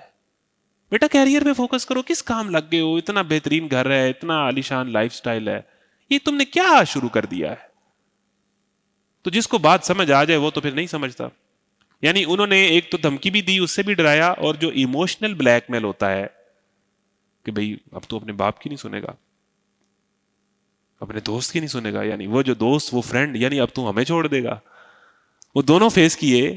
جن کو بات سمجھ آ جائی پھر وہ تو نہ ایموشنز والا بلیک میل برداشت کرتے ہیں اور نہ دھمکی والا برداشت کرتے ہیں، جن کو حق نظر آ جائے. تو انہوں نے نہیں مانی. اب 3 دن پورے ہو گئے تو اب ان کی گرفتاری کے آرڈرز ہو گئے ہیں. یہاں سے انہوں نے اسکیپ کیا جب کوئی آپشن نہیں تھی، نہ وہاں پر دین کا کام کرنے کی، دین کی دعوت دینے کی، الٹا ان کے قتل کے پرچے اور ان کی گرفتاری کے وارنٹ جاری ہو گئے تھے اور ان کو سنگسار عبرتناک سزا ملنی تھی. تو انہوں نے کہا کہ چلو اب کسی غار میں چل کر پناہ لیتے ہیں. اب یہاں پر ایک اور بات ہے کہ فتنوں کے دور میں آپ کو کون سی چیز بچائے گی، کون سی چیز ایمان پر قائم رکھے گی، کون سی چیز رشتہ دار، فیملی، گھر، یونیورسٹی، کلچر سے آنے والی آزمائشوں پر وَرَبَطْنَا عَلَىٰ قُلُوبِهِمْ دین پر قائم رکھے گی اور دین پر چلائے گی اور دین پر چلنے کا حوصلہ دے گی. نوجوانوں نوٹ کر لیں، گڈ کمپنی. وہ چند اللہ والے لوگ، یہ ایک ہوتا نا تو شاید مشکل ہو جاتا. یہ چند تھے، یہ 5-7 کا گروپ تھا. اچھی کمپنی. سورہ کہف آپ کو بتا رہی ہے کہ پورنوگرافی کا دور ہے، بے حیائی کا دور ہے، فتنے کا دور ہے. Keep good company. اپنے دوست اچھے رکھو. اگر دوست آپ کو اللہ کے دین پر، اللہ کے معاملات میں انکریج کرتے ہیں اور برائی پر ڈسکریج کرتے ہیں، بچ جاؤ گے. فتنوں کے دور میں بچ جاؤ گے، ورنہ نہیں بچ سکتے. A man is known by the company he keeps. المرء علی دین خلیلہ، آدمی اپنے دوست کے دین پر ہوتا ہے. تم میں سے کوئی دیکھے، ہر کوئی یہ دیکھ لے کہ میں کس کو دوست بنا رہا ہوں. فَلْيَنْظُرْ أَحَدُكُمْ مَنْ يُخَالِلُ، تم دیکھو، تلاش، سوچو، اینالائز کرو کہ میرا دوست کیا ہے. اس کا مطلب یہ نہیں ہے کہ آپ اپنے جگری دوستوں کو جا کے ان سے کٹ آف کر لیں، نہیں، کٹ آف تو نہیں کرنا ہوتا. لیکن ایک ہوتا ہے سلام دعا، ایک ہوتا ہے جو پارٹنرز ان کرائم ہوتے ہیں، جن کے ساتھ آپ دن رات گزارتے ہیں، جن کے ساتھ جو ہے آپ ہر ٹائم رہتے ہیں، جن کے ساتھ آپ کی یادیں ہوتی ہیں. وہ جو ہیں نا، وہ کون ہے، ان کی حرکتیں نوٹ کریں. اگر وہ برائی میں، بے حیائی میں، گند میں انوالو ہے، اس کو چھوڑ دیں. وہ آپ کی مستقل کمپنی کا حصہ نہ ہو. آپ کے اندر یہ حوصلہ ہو کہ اس کو یہ بتائیں کہ سر میں یہ چیزیں قبول نہیں کرتا، مجھے یہ پسند نہیں ہے، میں یہ چھوڑ رہا ہوں، اور میں آپ سے بھی ایکسپیکٹ کرتا ہوں کہ اب ہم یہ نہیں کریں گے. اگر تو وہ سچا دوست ہے تو وہ آپ کے اس فیصلے کی رسپیکٹ کرے گا اور آپ کے ساتھ دوستی میں رہنا چاہے گا ساری زندگی، اور آپ کے لیے ان چیزوں کو چھوڑے گا. اور اگر وہ آپ کو جہنم میں لے جانے والا ہے، جس کے لیے آپ کہتے ہیں کہ یارا تیری یاری کو میں نے تو خدا مانا، تو وہ کہے گا او تیری، تم مولوی ہو گئے، تم کہڑے کم لگے، تینوں اسی پتہ تو کون سی. پھر وہ جو بھی ہے وہ آپ کا خیر خواہ نہیں. اگر سچا دوست ہے تو آپ کو وہ دین پر انکریج کرے گا، دین پر ڈسکریج نہیں کرے گا. اور اگر برا ہے، ریڈ سگنل ہے، ریڈ فلیگ ہے، تو آپ کو دین پر آنے کی طرف مذاق اڑائے گا اور خود بھی آپ کو ایکسیپٹ نہیں کرے گا اور آپ کے اس فیصلے کو جو ہے وہ پسند نہیں کرے گا. تو surround yourself with the people who encourage you towards Allah. فتنوں کے دور میں ایک ہی طریقہ ہے. اگر آپ اکیلے ہیں، یہ بات ہم سب اپنے اوپر لاگو کرتے ہیں، آپ کا ماحول نہیں اچھا، آپ کی اٹھک بیٹھک نہیں اچھا، آپ جتنے مرضی نمازی ہیں، جتنے مرضی مذہب گھرانے سے ہیں، جتنے مرضی قرآن کی تلاوت کرتے ہیں، آپ نہیں بچیں گے. اس کو لکھ لیں. نہیں جی میرے دوست، مجھے پتا ہے وہ بہت بڑے بڑے کام کرتے ہیں، لیکن آئی نو مائی باؤنڈریز، میں ان میں رہتا تو ہوں لیکن میں وہ کرتا نہیں ہوں. میرے بھائی 1 مہینہ، 2 مہینہ، 4 مہینہ، کم یا زیادہ آپ وہ سارے کام کرو گے جو وہ کرتے ہیں، کم یا زیادہ. اور اس کمپنی سے اگر آپ ہو سکتا ہے کہ کسی بہت بڑے گناہ میں انوالو نہیں بھی ہوتے، تو آپ کو وہاں سے کوئی خیر نہیں ملے گی. جو نیکیاں آپ کر رہے ہو وہ آپ کی ضرور کم ہو جائیں گی. تو فتنوں کے دور میں کیا چیز بچاتی ہے؟ اچھی کمپنی جو ایک دوسرے کو حوصلہ دے، انکریج کرے، موٹیویٹ کرے. برائی پر ہلہ شری دے، گندے سٹیٹس لگانے پر جو ہے، یونیورسٹی میں گندی حرکتیں کرنے پر اس پہ کہہ کے مارے اس کے لیے تالیاں بجائے نہیں، اس کو اچھے کام پہ انکریج کرے. تو یہ فتنوں کے دور میں اللہ نے بتا دیا. پھر ایک اور بات، غار. فتنوں کے دور میں اپنے گھروں کو غار بنا لیں. باہر تو بے حیائی آپ نہیں روک سکتے جو چل رہا ہے اس ٹائم، باہر جو گھر سے باہر فتنہ ہے وہ آپ نہیں روک سکتے، لیکن کم از کم اتنا تو آپ کر سکتے ہیں کہ اپنے گھر کو غار بنا لیں. غار وہ جگہ ہوتی ہے جس میں 2 باتیں ہوتی ہیں. ایک تو یہ ہے کہ وہاں پر کوئی ایکسٹرنل فورس نہیں آ رہی ہوتی. اٹ مینس کہ غار وہ جگہ ہے جہاں پر کوئی فتنہ نہ گھس پائے. وہ قلعہ ہے. کم از کم اپنے گھر کو تو غار بنائیں. آپ کے گھر میں تو یہ سارا گند نہ ہو ٹی وی کی صورت میں، وہاں پر جو چیز لگی ہوئی ہے سب کے سامنے اور سارے مل کے فیملی بیٹھ کے دیکھ رہی ہے، کزنز بیٹھ کے دیکھ رہے ہیں. ٹی وی تو ہوگا لیکن وہ فتنہ آپ کے گھر نہ گھس پائے. موبائل تو ہوگا لیکن وہ فتنہ آپ کے گھر نہ گھس پائے. اپنے گھروں کو غار بنا لو اگر فتنوں کے دور میں بچنا ہے، کم از کم اپنی فیملی کو بچاؤ. دوسرا یہ ہے کہ غار وہ جگہ ہوتی ہے جہاں پر کم فیسلٹیز ہوتی ہیں، زیادہ لگژریز نہیں ہوتی. یہ لگژریز بڑی خطرناک چیز ہے نوجوانوں. تیرے صوفے ہیں افرنگی، تیرے قالی ہیں ایرانی، لہو مجھ کو رلاتی ہے جوانوں کی تناسانی. یہ لگژریز، بڑی سے بڑی کار، بڑا سے بڑا برانڈ، مہنگی سے مہنگی چیز، یہ بڑا غرق کرتی. تو غار وہ جگہ ہے جہاں پر کوئی ایسی چیز ہی نہیں ہوتی جس سے دل لگایا جائے. پھر ایک ہی چیز سے دل لگتا ہے، ایک ہی ذات سے دل لگتا ہے. ہم نے اپنی زندگی میں اتنی چیزیں رکھی ہوئی ہیں دل لگانے کے لیے، وہ بار بار ہمیں اپنی طرف بلاتی ہیں. تو اپنے گھروں کو غار بنائیں اور اپنا فوکس برانڈز اور لگژریز اور آئی فونز، اچھی بات ہے آپ کے پاس پیسہ ہے، لے، کوئی مسئلہ نہیں، لیکن اپنا فوکس یہ نہ بنائیں. اور اگر آپ کے پاس یہ چیزیں ہیں تو ان سب چیزوں کو اللہ کے راہ میں لگا دیں. جیسے موسیٰ علیہ السلام نے اپنا عصا لگا دیا، اچھی بات ہے، یہ ساری چیزیں اللہ کی خدمت میں لگا دیں. تو یہ ہے فتنوں کے دور میں غار کا role of cave in the era of فتنہ. دجال کے دور میں غار کام آئیں گے. زیادہ مارکیٹ میں زیادہ ماحولوں میں جاؤ گے نہیں بچو گے. کمپنی درست رکھو, غاروں میں اپنے آپ کو بند کر لو, تبھی ایمان کی حفاظت ہوگی. اس کا مطلب یہ نہیں ہے کہ دین کی دعوت کا کام نہیں کرنا, وہ تو جاری رہے گا. وہ تو ایسی کمپنی ایسے لوگوں کے ساتھ آپ کا یارانہ رہے گا, اٹھک بیٹھک رہے گی. تم انہیں غار میں دیکھتے تو تمہیں یوں نظر آتا کہ سورج جب نکلتا ہے تو ان کے غار کو چھوڑ کر دائیں جانب چڑھ جاتا ہے, اور جب غروب ہوتا ہے تو ان سے بچ کر بائیں جانب اتر جاتا ہے, اور وہ ہیں کہ غار کے اندر ایک وسیع جگہ میں پڑے ہوئے ہیں. یہ اللہ کی نشانیوں میں سے ایک ہے. جس کو اللہ ہدایت دے وہی ہدایت پانے والا ہے, جسے اللہ بھٹکا دے اس کے لیے کوئی ولی مرشد نہیں. یعنی جو اس دور میں جنہوں نے یہ فیصلہ کیا, منافقین تو یہ کہیں گے کہ یہ بیوقوف, غاروں میں جا کے بند کر لیے, کیا پایا, کیا ملا انہیں زندگی میں؟ کچھ بھی نہیں ملا, نہ کیریئر ملا, نہ کوئی اور چیز ملی, ذلیل ہو گئے. جس طرح منافقین کہتے تھے کہ ہم ان بیوقوفوں کی طرح ایمان لائیں. لیکن جو ہدایت پا گیا وہ سب سے بڑی رحمت ہے, وہی کامیاب ہے. باقی جتنے تھے انہیں اللہ نے بھٹکا دیا, انہیں اللہ نے ہدایت دی. تم انہیں دیکھ کر یہ سمجھتے کہ وہ جاگ رہے ہیں, حالانکہ وہ سو رہے تھے. ہم انہیں دائیں بائیں کروٹ دلواتے رہتے تھے. یعنی جو کہتے ہیں کہ 220 سال کے لگ بھگ یہ رہے ہیں, یا جن کا خیال ہے یہ 300 سال رہے ہیں, یہ اختلافی سی بات ہے. تو 300 سال کنٹینیوسلی وہ خراٹے مارتے رہے ہیں, کروٹیں بدلتے رہے ہیں. یعنی ایسا نہیں ہے کہ وہ ڈیڈ ہو گئے. یعنی اللہ تعالیٰ کا یہ معجزہ ہے کہ وہ 300 سال کوئی بندہ سو رہا ہوتا ہے تو کروٹیں بدلتا ہے, خراٹے مارتا ہے. تو وہ یہ کرتے رہے ہیں. اور ان کا کتا غار کے دہانے پر ہاتھ پھیلائے بیٹھا تھا. یعنی وہ غار کے اس طرح نا, بالکل جس طرح جو ایک اٹیکنگ پوزیشن پہ ہوتا ہے. اگر تم کہیں جھانک کر انہیں دیکھتے تو الٹے پاؤں بھاگ کھڑے ہوتے, اور تم پر ان کے نظارے سے دہشت بیٹھ جاتی. اب وہ سچویشن ایسی بن گئی کہ اللہ تعالیٰ نے اپنے بندوں سے اتنا پیار ہے کہ اللہ نے ایک تو انہیں لوری دے کے سلا دیا. دوسرا, ماں کیا کرتی ہے کہ لائٹ بند کر دیتی ہے, بچہ سو رہا ہے. اللہ تعالیٰ نے کائنات کی سب سے بڑی لائٹ بند کر دی. سورج کو کہا کہ ادھر روشنی نہیں آنے دینی. یعنی وہاں پر روشنی اس اینگل سے پڑتی تھی کہ غار کا نہیں پتہ چلتا تھا. یعنی وہ ایسے اینگل پر غار تھا یا اس طرح کا سینیریو بنا کہ وہاں روشنی نہیں آتی تھی کہ پتہ چل جائے. دوسرا یہ ہے کہ سامنے کتا بیٹھا تھا. اب یہ ہے کہ وہ جگہ ایک تو بہت دور پہاڑوں میں ایک غار ہے, ادھر کوئی بندہ پہنچ بھی جائے تو اب وہ اسے محسوس ہو رہا ہے کہ یار اندر کوئی بندے ہیں جو سو رہے ہیں, کیونکہ وہ سو تو رہے ہیں, کروٹیں بدل رہے ہیں. تیسرا یہ ہے کہ اس جگہ پہ روشنی بھی نہیں آ رہی. چوتھا یہ ہے کہ وہ پاس جائے گا تو سامنے ان کے پاس کوئی ایسے لوکل کتا تو نہیں ہونا, وزیروں کے بچے تھے, جرمن شیفرڈ قسم کا ہی کتا ہونا تھا. کتا بھی سامنے بیٹھا ہوا ہے. تو ادھر کوئی جاتے ہوئے ڈرتا تھا, اس جگہ کے قریب بھی پہنچتا تھا تو اس پہ دہشت تاری ہو جاتی تھی اور وہ بھاگ جاتا تھا. ایسی جگہ وہ بنی رہی کچھ سال. اس لیے پولیس کو بہت زیادہ چھاپے مارنے کے باوجود بھی وہ نہیں ملے. اللہ نے ان کی حفاظت کی. بالکل اسی طریقے سے غارے سور میں حضور صلی اللہ علیہ وسلم حضرت ابوبکر صدیق کی اللہ نے حفاظت کی. یعنی اللہ بندوبست کر دیتا ہے.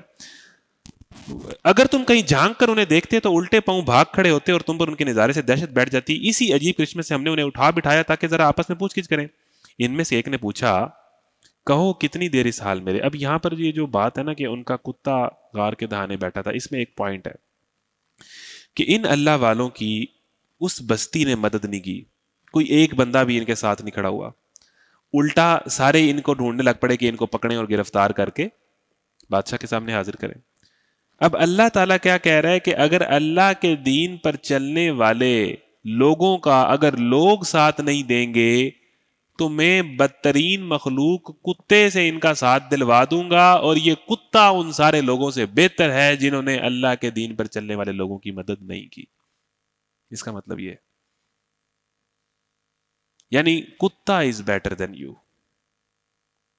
اس نے کم از کم جو وہ کر سکتا تھا کہ ان کی حفاظت کے اندر, یعنی اللہ کے دین. ہم ادھر بہت بڑی بڑی باتیں کر رہے ہیں, بہت سارے لوگ دین کا کام نہیں کر رہے ہوتے, اپنی زندگی میں مصروف ہوتے ہیں, اٹس اوکے, انڈرسٹینڈ. لیکن جو دین کا کام کر رہے ہیں ان کو آپ کتنا سپورٹ کر رہے ہیں, کتنا ڈونیٹ کر رہے ہیں, ان سے لینے کے چکر میں کہ ان کو دینے کا بھی موڈ ہے. کتنا سپورٹ کر رہے ہیں, کتنی دعا کر رہے ہیں, کتنا ان کے ساتھ جہاں تک ممکن ہے آپ ان کا ساتھ دے رہے ہیں. دین کے راستے پہ جو بندہ لگ گیا ہے, اگر آپ خود اس طرح ٹائم نہیں نکال پا رہے تو کم از کم اس کے لیے سپورٹ کر دو, اس کو ڈونیٹ کر دو, اس کے لیے دعا کر دو, اس کے لیے جہاں ممکن ہو اس کا کوئی کام بنا دو, کسی جگہ پہ جہاں پر اس کی ایکسیس نہ ہو رہی ہو وہاں پر اس کا کام کر دو. اتنا تو کرو. جو سرے سے ہی اللہ کے دین پر چلنے والے لوگوں کو لوارث چھوڑ دیتا ہے, اس بستی کی اور ان لوگوں کی مثال ان سے بہتر کتا ہے. اللہ نے کتے سے کام لے لیا تو اڑے واسدہ نہیں, میں کتے سے کام لے لوں گا. اور اسی عجیب کرشمے سے ہم نے انہیں اٹھا بٹھایا تاکہ ذرا آپس میں پوچھ گچھ کریں. ان میں سے ایک نے پوچھا کہو کتنی دیر اس حال میں رہے. دوسرے نے کہا شاید دن بھر یا اس سے کچھ کم رہے ہوں گے. جیسے ہی وہ اٹھے نا انہوں نے کہا یار کتنی دیر سوئے رہے ہیں ہم. تو ایک نے کہا کہ بھائی میرا خیال ہے شاید پورا دن سوئے رہے ہیں, یا عین ممکن ہے کہ ہم دن کا ایک حصہ یعنی 6 گھنٹے سوئے ہیں, 6-8 گھنٹے. قالوا ربکم اعلم بما لبثتم, پھر وہ بولے اللہ ہی بہتر جانتا ہے کہ ہمارا کتنا وقت اس حال میں گزرا. اس کا مطلب یہ ہے کہ بندہ مومن کی باتوں میں اللہ ہی ہوتا ہے. یعنی ان کی جو 2-4 جملے اللہ نے بیان کیے ہیں اس میں بھی اللہ اللہ ہی ہے. بندہ مومن کی گفتگو میں اللہ اللہ ہی ہوتا ہے. تو چھوڑو یار کیا اس پہ اب زور دینا ہے, کیا انرجی لگانی ہے, اللہ کا فیصلہ ہے, اللہ ہی بہتر جانتا ہے. اب ہم کیا اس میں بحث کریں کہ ہم 6 گھنٹے سوئے ہیں کہ 8 گھنٹے سوئے ہیں. چلو اب اپنے آپ میں سے کسی کو چاندی کا یہ سکہ دے کر شہر بھیجو اور وہ دیکھے کہ سب سے اچھا کھانا کہاں ملتا ہے. یعنی چونکہ یہ M N A M P A's وزیروں کے بچے تھے, انہوں نے کہا یار بھوک بہت لگ گئی ہے تو بہترین قسم کی اب روٹی ہو جائے. یعنی دین جو ہے بڑی مہمات کریں, بڑے بڑے کام کریں, لیکن یہ ہے کہ اچھا کھائیں, اچھا پئیں, نو پرابلم, کوئی مسئلہ نہیں. ایک تو انہوں نے یہ کہا کہ یار بہترین سی روٹی ہو جائے, بھوک لگی ہے. دوسرا انہوں نے یہ کہا کہ ازکا طعامن, سب سے پکیزہ کھانا کہاں سے ملتا ہے اس میں سے کچھ حصہ ہے. فلینظر ایھا ازکا طعامن فلیاتکم برزق من, یعنی بہت زیادہ روٹیاں کھاتے رہنا وہ بھی نہیں, کہ کچھ حصہ اس کھانے کا لے آؤ, پاک کھانے کا, اچھے کھانے کا, پکیزہ کھانے کا. یہ نہیں کہ اب 7 ہم ہیں یا 8 ہیں تو 8 فیملی سائز پیزے منگوا لو, نہیں, اچھا کھانا لے آؤ کچھ. ایک تو یہ ہے کہ کم کھانا اور اچھا کھانا. دوسرا یہ ہے کہ پکیزہ. یہاں پر ایک میسج یہ ہے کہ فتنوں کے دور میں بہت سارا رزق حرام ہوگا تو تلاش کر کے حلال رزق ڈھونڈیں. فَلْيَنْظُرْ أَيُّهَا أَزْكَىٰ طَعَامًا, کہ وہ پاکیزہ ترین کھانا لے کر آئے. تو حرام بہت ہے تو پاکیزہ کھانا, اچھا کھانا, ٹھیک ہے نا, تو وہ ڈھونڈ کر کھائیں اور اس حوالے سے کنسرنڈ رہیں کہ یہ چیز حلال ہے. وہاں سے وہ کچھ کھانے کے لیے لیا ہے اور چاہیے کہ ذرا ہوشیاری سے کام لے. وَلْيَتَلَطَّفْ, دا سینٹرل ورڈ آف قرآن, یہ موٹا کر کے لکھا ہوتا ہے, یہاں پر قرآن کا سینٹر ہو جاتا ہے, ٹھیک ہے. اب وَلْيَتَلَطَّفْ کا مطلب کیا ہے؟ اسے چاہیے کہ ایک تو کھانا لے کے آئے, دوسرا یہ کہ انہیں تو نہیں پتا کہ ہم 300 سال بعد اٹھ رہے ہیں, تو انہوں نے کہا کہ ذرا ہوشیار رہنا کہ پکڑے نہ جاؤ, بیس بدل کر ذرا دیکھ داکھ کے جانا. کھانا تو ہمیں چاہیے, کھانا لے کے آؤ, لیکن ہوشیار رہنا, ایسا نہ ہو کہ پکڑے جائے. ایک اس کا مطلب یہ ہے, کچھ تفسیروں میں اس کا مطلب لکھا ہوا ہے کہ اسے چاہیے کہ نرمی سے کام لے. لیکن لطیف کا ایک دوسرا معنی ہے جو کچھ اور تفسیروں میں لکھا ہوا ہے, وہ ہے باریک بینی, بہت زیادہ کیئر اور احتیاط سے اور ہوشیاری سے کام لینا.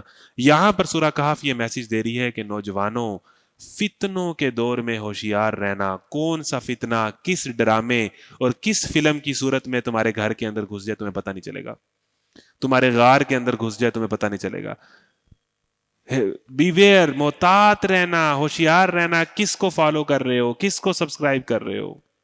فتنوں کے دور میں ہوشیار رہنا, ہر دوسری چیز فتنہ ہے, ہر دوسری چیز دھوکہ ہے. ہر ڈرامے میں کوئی نہ کوئی واردات ہو رہی ہے, ہر فلم کا کوئی نہ کوئی ایجنڈا ہے, ہر گانے کے لیرکس میں کوئی نہ کوئی شرک ہے اور اللہ سے بغاوت ہے. نوجوانوں, فتنوں کے دور میں ہوشیار رہنا کہ کیا سن رہے ہو, کیا دیکھ رہے ہو, کس کو فالو کر رہے ہو, کس کو آئیڈیلائز کر رہے ہو. یہ سورہ کہف کا میسج ہے. وَلْيَتَلَطَّفْ وَلَا يُشِيرَنَّ بِكُمْ أَحَدًا, وہاں سے وہ کچھ کھانے کے لیے اور چاہیے کہ ذرا ہوشیاری سے کام کرے, ایسا نہ ہو کہ وہ کسی کو ہمارے یہاں ہونے سے خبردار کر بیٹھے. اگر کہیں ان لوگوں کا ہاتھ ہم پر پڑ گیا تو وہ ہمیں سنسار ہی کر ڈالیں گے, یا پھر زبردستی ہمیں اپنے ملت میں واپس لے جائیں گے, اور ایسا ہوا تو ہم کبھی فلا نہ پائیں گے. انہوں نے کہا اگر پکڑے گئے نا تو یہ کلیئر ہے کہ یا 2 آپشن ہے ہمارے پاس, یا تو ہمیں واپس ان کا دین قبول کرنا پڑے گا, یا وہ ہمیں پتھر مار مار کے مار دیں گے. اور یہی 2 آپشن تھے, یا ہمارا دین قبول کر لو یا ہم آپ کو عبرتناک موت دیں گے. اس طرح ہم نے اہل شہر کو ان کے حال پر مطلع کیا. اب وہ بیچارہ لینے گیا روٹی, اب جب وہ روٹی لینے گیا, بازار میں گیا ہوگا, تو لگتا یہ ہے کہ 300 سال بعد یا 200 سال بعد ایک بندہ آ رہا ہے, تو اس کا ہیئر سٹائل, اس کی ڈریسنگ, یعنی ہر 10 سال بعد فیشن بدل جاتا ہے. آج کل تو ہر سال بعد, یعنی اگر آپ 70s 80s میں دیکھیں تو جو فلموں کا ہیرو تھا وہ پینٹ یہاں پر کستا تھا, آج کل بچے پینٹ گٹوں کے پاس ہی کہیں کستے ہیں, نیچے ہوگی نا. ہیئر سٹائلز بدل گئے, اب تو پینٹ پھاڑنے والے رواج آ گئے. پھر اسی طریقے سے لینگویجز بدل جاتی ہیں. آپ مرزا غالب بھی تو اردو ہی بولتا ہے نا, اس کے خط پڑھیں آپ میٹرک میں, سمجھ آتے ہیں, اقبال کی اردو سمجھ آتی ہے. لینگویجز ایوالو کر جاتی ہیں, یعنی لینگویج بدل جاتی ہے, ہیئر سٹائل بدل جاتا ہے, فیشن بدل جاتا ہے, کرنسی بدل جاتی ہے. اب ہوا یہ ہوگا کہ اس نے وہاں پر جا کے جو سکہ دیا پے کرنے کے لیے, کھانا لینے کے لیے, تو اس پہ گاندھی جی کی فوٹو لگی ہوئی تھی. پرانے زمانے کا قصہ, سکہ, اور اس کی شکل, اس کی اپیرنس, اس کی لینگویج. تو وہ جیسے ہی بازار میں گیا تو 300 سال پرانا بندہ اگر آ جائے تو یہ کوئی مشکل نہیں ہے کہ وہ توجہ کا مرکز بن گیا ہو کہ بھئی یہ کون ہے, یہ کیا ہے, یہ کیا کر رہا ہے, پھر یہ کیا بول رہا ہے. تو وہ جیسے ہی اس نے وہاں پر پیمنٹ کی یا کوئی سکہ دیا ہوگا تو وہ کرنسی کس دور کی ہے, انہوں نے کہا بھائی کون ہے, کتنوں ہے, کون ہو آپ. اب ہوا یہ کہ اس بستی کے اندر یہ بات سینہ بسینہ چلی آ رہی تھی کہ دقیانوس کے دور کے اندر کچھ لڑکے بھاگے تھے, پھر ان کا کوئی نہیں پتا چلا, مسنگ پرسنز ہیں. اس طرح برمودا ٹرائی اینگل کی ایک تھیوری یا کچھ باتیں بڑی مشہور ہوتی ہیں نا, تو وہ ایک تھیوری تھی کہ بھئی کچھ لڑکے بھاگے تھے دقیانوس کے دور میں, اس کے بعد نہیں پتا چلا وہ کہاں گئے ہیں. تو یہ کہانی سینہ بسینہ چلی آ رہی تھی. پھر دوسرا یہ کہ وہاں پر جب وہ اکٹھے ہوئے تو مجمع, جس طرح بازار میں کوئی واقعہ ہو جائے تو 4 بندے اکٹھے ہو جاتے ہیں. اب 4 بندے اکٹھے ہوئے, کون ہے کون ہے کون ہے, پھر 4 اور اکٹھے ہوئے, پھر پولیس آ گئی. پھر وہاں پر جو 4 بندے جن کو تھوڑا سا علم تھا تو ان میں سے کسی نے کہا او بھائی یہ تو وہ ہیں جو آج سے کچھ سال پہلے بھاگے تھے, ساری نشانیاں پوری ہیں, یہ تو وہی ہیں. اب یہ وہ دور ہے کہ دقیانوس چلا گیا. اب اتنا ظالم بادشاہ کا دور نہیں ہے, عیسائیوں کی حکومت ہے, شرک بدعات یہ چیزیں تو عام ہیں, یعنی کوئی حاجی لوگ نہیں ہیں. لیکن یہ ہے کہ وہ جو ظلم تھا اور وہ جو لیول تھا کہ کسی اور خدا کو نہیں پکارنا, وہ ختم ہو گیا ہے. ٹھیک ہے نا, تو قدرے بہتر حکومت آ گئی ہے. تو اب جب بات پھیلی, پولیس بھی آ گئی, سارے لوگ آ گئے, وہ سب نے اس کو گھیر لیا. اچھا جی, پھر پتہ لگا اچھا یہ وہ ہے. پھر بھی پوچھا کدھر سے آئے ہو, کہاں سے آئے ہو, کون ہو, تو پھر وہ ان کو غار تک لے کے گیا. غار میں ان سب لوگوں نے ایک دفعہ تو ان سے سلام دعا کی ہے, ملاقات کی ہے, اور ہو سکتا ہے نہیں کی ہوئی, یعنی ان سب نے ان کو اپنا آپ دکھایا کہ بھئی ایسی ہم غار کے اندر ہیں. پھر یہ واپس غار میں گئے ہیں, وہاں پر اللہ تعالیٰ نے پھر ان کی جانیں قبض کر لی. اس پورے واقعے سے اللہ تعالیٰ کا مقصد کیا ہے بتانا, کہ اگر اللہ اصحاب کہف کو 300 سال بعد چند گھنٹوں کے لیے زندہ کر سکتا ہے تو اے انسانوں تمہیں بھی اللہ مارنے کے بعد زندہ کر دے گا. بس یہ واقعہ ہے اس کے اندر, مرنے کے بعد جو دوبارہ زندہ ہونا ہے اس کی تیاری کرو. اور اس میں دوسرا واقعہ یہ ہے کہ اللہ اپنے بندوں کی حفاظت کرنے پر قادر ہے جب وہ فتنوں کے دور میں اپنے ایمان کی حفاظت کریں گے. ان کا کام اپنے ایمان کو بچانا ہے, ان کو اس بستی سے بچانا, ان کو فتنوں سے بچانا, ان کو اس دور کے چیلنجز سے بچانا, وہ اللہ کا کام ہے. اٹھ باندھ کمر کیا ڈرتا ہے, پھر دیکھ خدا کیا کرتا ہے. تھوڑی سی ہمت آپ نے کرنی. پھر اس کے بعد اللہ تعالیٰ گویا چوکی داری کرے گا, آپ کو لوری بھی دے رہا ہے, آپ کے لیے اندھیرے کا بھی بندوبست کیا ہوا ہے, کتا, پوری کائنات مل کے بندہ مومن کی حفاظت کرنے لگے گی اور بندہ مومن کے اس راستے میں اس کو سپورٹ کرے گی. سورج مل جائے گا, جانور مل جائیں گے, ہوائیں مل جائیں گی. اگر تم اس راستے پہ چلو گے تو دنیا تمہارے ساتھ ہو جائے گی. اللہ پورے فرشتوں کو اس کام میں لگا دے گا کہ یہ بندہ میری راہ پہ ہے, اس کی ہمت بنداؤ, اسے سپورٹ کرو, چاہے دنیا سپورٹ نہ کرے, باقی چیزیں اس کو سپورٹ کریں, اس کے دل کو مضبوط کرو. تو یہ ہے واقعہ یہاں پر. اب ان لوگوں نے کیا کیا, اب ان کو چاہیے تھا اس طرح ہم نے اہل شہر کو مطلع کیا تاکہ لوگ جان لیں کہ اللہ کا وعدہ سچا ہے اور یہ کہ قیامت کی گھڑی بے شک آ کر رہے گی. مگر ذرا خیال کرو کہ جب سوچنے کی اصل بات یہ تھی, اس وقت وہ آپس میں اس بات پر جھگڑ رہے تھے کہ ان اصحاب کہف کے ساتھ کیا کیا جائے. ربہم اعلم بہم, کچھ لوگوں نے کہا ان پر ایک دیوار چن دو, ان کا رب ہی ان کے معاملے کو بہتر جانتا ہے. اب جو تھوڑے سمجھدار لوگ تھے انہوں نے کہا کہ بھائی عبرت پکڑو, اللہ نے کچھ بندوں کو زندہ کیا ہے, تم شرک و بدعات کے اندر لگے ہوئے ہو, بھاز آؤ, اللہ ان کے معاملے کو بہتر جانتا ہے, ان کو بس دفنا دو, ایک دیوار چن دو, دیٹس اٹ. عبرت پکڑو اس واقعے سے. لیکن جو پولیٹیکل لوگ تھے, مگر جو لوگ ان کے معاملات پر غالب تھے, جو ریلیجیس لوگ جو شرک اور بدعات کے قائل تھے, اور جو پولیٹیکل لوگ تھے جو ان کے معاملات پر غالب تھے, انہوں نے کیا کہا, انہوں نے اس واقعے سے کوئی نہیں سبق لیا. انہوں نے کہا یہاں تو ہم ایک دربار بنائیں گے. اب ادھر ایک ٹکٹ لگے گا, یہاں پر لوگ آ کے دربار کو وزٹ کریں گے, یہاں پر شرک ہوگا کہ یہ جی بڑے پیر تھے, بڑے ولی تھے, اللہ والے تھے, ایک بار زندہ ہو گئے, پھر اللہ نے ان کو اٹھا لیا, یہاں سے آ کے جناب مناجات کی جائیں گی، ان سے یہ ہوگا، ان سے وہ ہوگا، وہی جس میں وہ شرک اور بدعات میں انوالو تھے، انہوں نے اپنے بزرگوں کو، اپنے دین والوں کو بھی ذریعہ بنا دیا شرک کا، اور ان کی قبر کو بھی ذریعہ بنا دیا شرک کا، جو آج پاکستانی قوم بھی کرتی، کہ ان کی زندگیوں سے سبق لو، انہوں نے جو میسج دیا ہے اس پہ عمل کرو، نہ کہ ان کی قبروں کو شرک کا اڈا بنا لو۔ لیکن انہوں نے کیا کیا کہ ہم اس جگہ پر اب ایک مسجد بنا دیں گے، ایک عبادت گاہ بنا دیں گے۔ اب جو چوتھی بات ہے فتنوں کے دور کے حوالے سے، وہ اس کے بعد آتی ہے، بڑی امپورٹنٹ۔ سَيَقُولُونَ ثَلَاثَةٌ رَابِعُهُمْ كَلْبُهُمْ وَيَقُولُونَ خَمْسَةٌ سَادِسُهُمْ كَلْبُهُمْ رَجْمًا بِالْغَيْبِ وَيَقُولُونَ سَبْعَةٌ وَثَامِنُهُمْ كَلْبُهُمْ قُل رَّبِّي أَعْلَمُ بِعِدَّتِهِم مَّا يَعْلَمُهُمْ إِلَّا قَلِيلٌ فَلَا تُمَارِ فِيهِمْ إِلَّا مِرَاءً ظَاهِرًا وَلَا تَسْتَفْتِ فِيهِم مِّنْهُمْ أَحَدًا۔ اب یہ واقعہ ہو گیا، پکڑنی عبرت چاہیے تھی، انہوں نے اس کو کسی اور چیز کا ذریعہ بنا لیا۔ کچھ لوگ کہیں گے کہ وہ 3 تھے اور چوتھا ان کا کتا تھا، کچھ دوسرے کہہ دیں گے کہ 5 تھے اور چھٹا ان کا کتا تھا، یہ سب بے تکی ہانکتے ہیں۔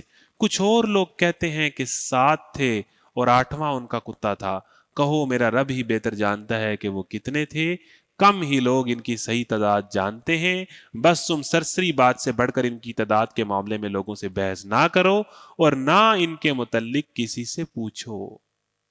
اتنا بڑا میسج ہے سورہ کہف کا فتنوں کے دور کے اندر، کہ اللہ تعالیٰ کہتا ہے کہ لوگوں نے کیا کیا، اس بحث میں پڑ گئے کہ وہ 3 تھے یا 4 تھے، 3 تھے چوتھا کتا تھا، 5 تھے چھٹا ان کا کتا تھا، 7 تھے 8واں ان کا کتا تھا، اس بحث میں پڑ گئے کہ ان کی تعداد کتنی ہے، اس بحث میں پڑ گئے کہ داڑھی کا سائز کتنا ہونا چاہیے، اس بحث میں پڑ گئے کہ شلوار کتنی اوپر ہونی چاہیے، اس بحث میں پڑ گئے کہ نماز رفع یدین سے ہوتی ہے کہ رفع یدین کے بغیر ہوتی ہے۔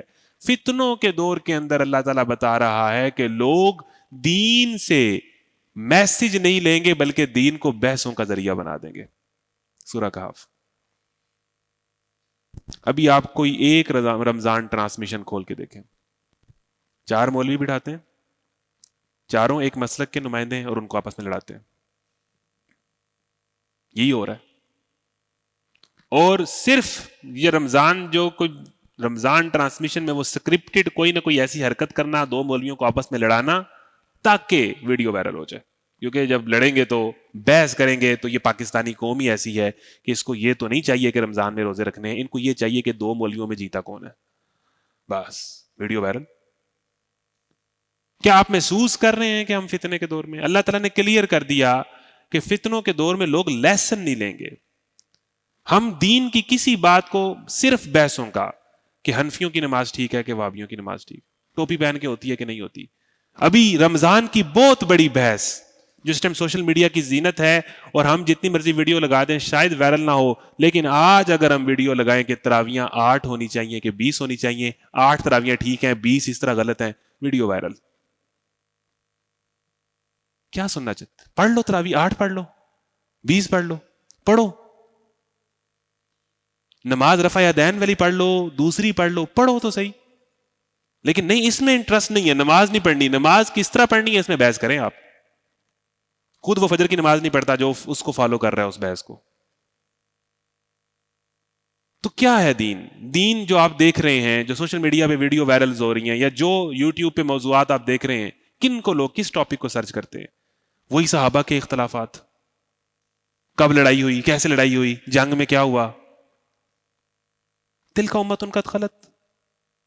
آپ اپنا سوچیں کہ آپ تک اللہ کے نبی نے اور صحابہ نے دین پہنچا دیا، اب وہ ان کا کیا بنا؟ آپ کو ان کی فکر ہونے کی بجائے اپنی فکر ہونی چاہیے کہ میں اس دین کے ساتھ اس دور میں کیا کر رہا ہوں۔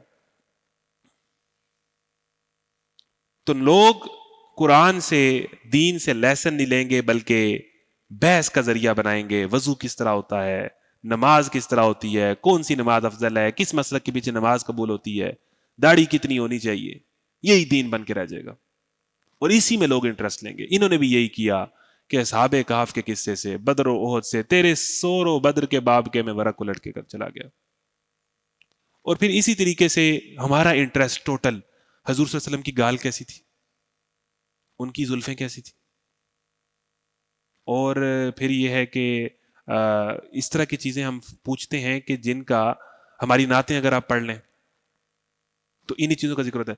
نبی کریم صلی اللہ علیہ وسلم کا حسن اور ان کے وہ جو خوبصورتی ہے اس کو بیان کریں, لیکن آپ کا ٹوٹل انٹرسٹ یہ ہونا چاہیے کہ یہی ہونا چاہیے کہ حضور صلی اللہ علیہ وسلم نے اپنی زندگی میں میسج کیا دیا اور میں کیا کر رہا ہوں, یہ ہونا چاہیے. نبی کریم صلی اللہ علیہ وسلم کی سب سے بڑی سنت ساری زندگی اللہ کے دین کے ابلاغ کی جد و جہد ہے. وہ سنت پوری نہیں کرتے, شلوار کا سائز ناپنے لگ پڑتے ہیں. جو کام سارے انبیاء نے آ کے ساری زندگی کیا, 24 گھنٹے کیا, اس سنت کے بارے میں کیا خیال ہے؟ باقی اختلافات ہیں, اپنے اپنے مسلک کو فالو کریں, بحث میں نہ پڑیں اور غیر ضروری بحثوں میں نہ پڑیں. یعنی اصل چیز یہ ہے کہ آپ لیسن لیں, عبرت لیں, انفارمیشن نہ لیں. ہمارا مسئلہ ہے ہم انفارمیشن لیتے ہیں. پاکستان کب بنا؟ 1947. So what? یہ انفارمیشن ہے. پاکستان کیوں بنا؟ اگر آپ کو یہ بات پتا ہے تو پھر یہ اچھی بات ہے, یہ اصل نالج ہے. علامہ اقبال کب پیدا ہوئے؟ 1860s میں. اگر آپ کو علامہ اقبال کی بھی ڈیٹ آتی ہے, قائد اعظم کی بھی ڈیٹ آتی ہے, پھر کیا علامہ اقبال کیا کہہ کے گئے اور ان کی شاعری سمجھ آتی ہے, اس میں کیا پیغام ہے یہ پتا ہے؟ نہیں پتا. پیدا کب ہوا یہ پتا ہے, مقبرہ کدھر ہے یہ پتا ہے, وہ کدھر مرے ہیں اور کدھر پیدا ہوئے ہیں, یہ کیا کرنا ہے اس کو آپ نے. اور یہی معاملہ ہمارا دین کے ساتھ ہے. میں نبی کریم صلی اللہ علیہ وسلم کا آپ کو شجرہ سناتا ہوں, محمد صلی اللہ علیہ وسلم سے شروع کروں گا, آدم تک جاؤں گا. او کیا بات ہے جی, سبحان اللہ, ماشاءاللہ, بڑا نالج ہے. نماز پڑھی,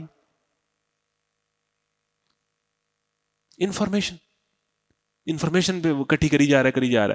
اچھی بات ہے, لیکن وہ انفارمیشن آپ سے عمل کرائے نا, عمل کرائے.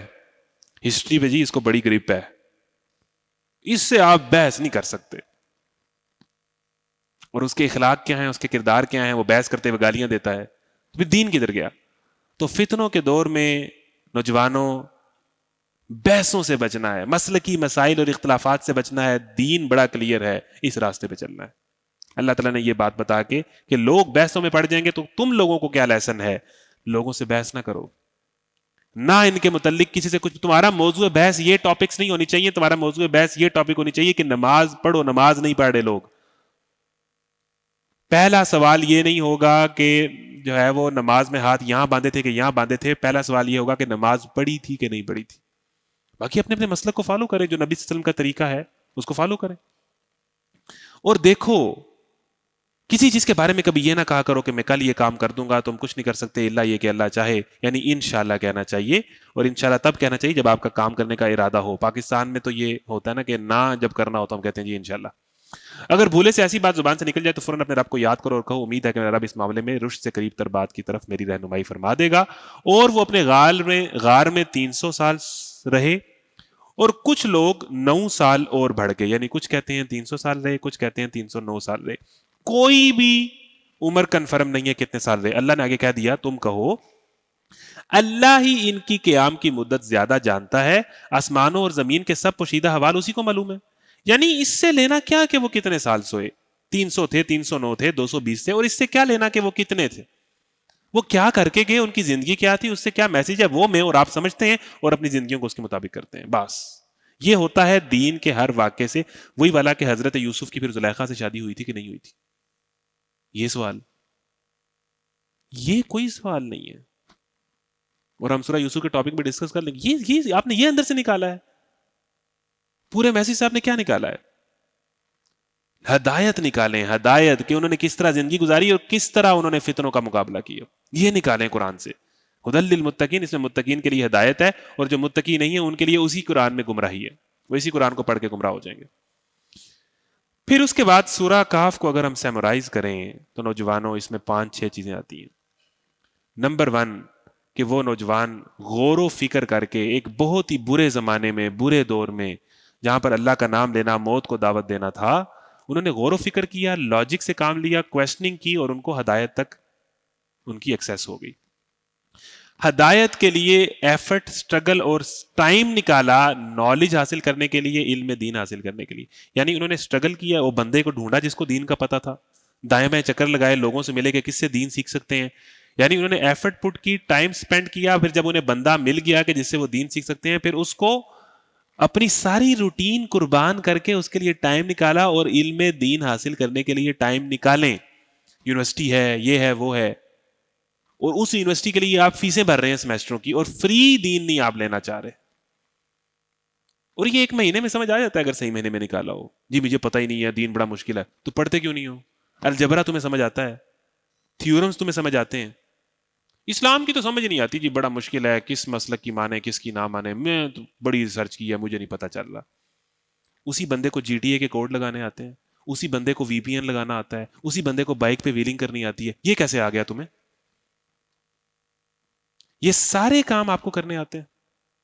ویڈیو ایڈیٹنگ آتی ہے, ویڈیو اپلوڈ کرنی آتی ہے, ڈاؤن لوڈ کرنی آتی ہے, لوگوں کے اکاؤنٹ ہیک کرنے آتے ہیں. دین نہیں سمجھ آ رہا. اس سے 1% ٹائم بھی نکال لیا تو یہ اتنا آسان ہے کہ سمجھ آ جائے گا. تو ہدایت کے لیے غور و فکر کیا, لاجک سے کام لیا, دین تک پہنچے, بندے کی تلاش کی, اس کے پاس پھر ایفرٹ کی, اسٹرگل کی, ٹائم نکالا, علم دین حاصل کیا. پھر اس کے بعد صرف سبحان اللہ معاشرہ نہیں کیا. جب انہوں نے قرآن کلاس یا دین سمجھا تو اس کے بعد اپنے معاشرے میں, اپنی فیملی میں, اپنی بستی میں اس دین کی دعوت کا آغاز کیا. اس کے لیے اسٹریٹجیز بنائی, پلان کیا کہ آج کے دور میں ہم کیسے افیکٹو کام کر سکتے ہیں آج کی جن زی کے اندر. پھر اپنے آپ کو ہدایت والی کمپنی میں شامل کیا اپنے ایمان کی حفاظت کے لیے, جو انہیں حوصلہ دیتی تھی, جو انہیں مضبوط رکھتی تھی. پھر اس کے بعد انہوں نے ہدایت کے لیے صرف یہ نہیں کہ بس, اس کے بعد قربانی دینے کے لیے تیار ہوئے, ہدایت کے لیے سٹینڈ لیا جدھر بھی وہ تھے, پے کرنے کے لیے. اور یہاں تک کہ جان کی قربانی کا بھی وقت آیا تو ہم نہ باز آئیں گے محبت سے, جان جائے گی اور کیا ہوگا. یعنی پھر اس کے لیے تیار ہوئے. ان کے لیے کوئی خوف نہ رہا, کوئی غم نہ رہا. اور پھر ہدایت اور ایمان کی بقا کے لیے غلط سوسائٹی سے دور رہے, اپنے آپ کو غار میں بند کیا, ہدایت کے لیے ہر طرح کی قربانی دینے کے لیے تیار ہوئے. اور اس کے بعد ہدایت پر رہنے کے لیے ہوشیار رہے, اٹینٹیو رہے. اور یہ سارے پوائنٹس ہم اس سے نکال سکتے ہیں کہ یہ ہے جی سورہ کہف. اور پھر اس کے بعد سورہ کہف سے جو لیسن ہے کہ غیر ضروری بحثوں سے بچیں اور دین کے لیے کچھ کریں. جب آپ یہ 5 سٹیپس فالو کر دیں گے, یہ جو میں نے 6-7 آپ کو گنوائے ہیں, تو اس کے بعد آپ کا کام ہو گیا پورا.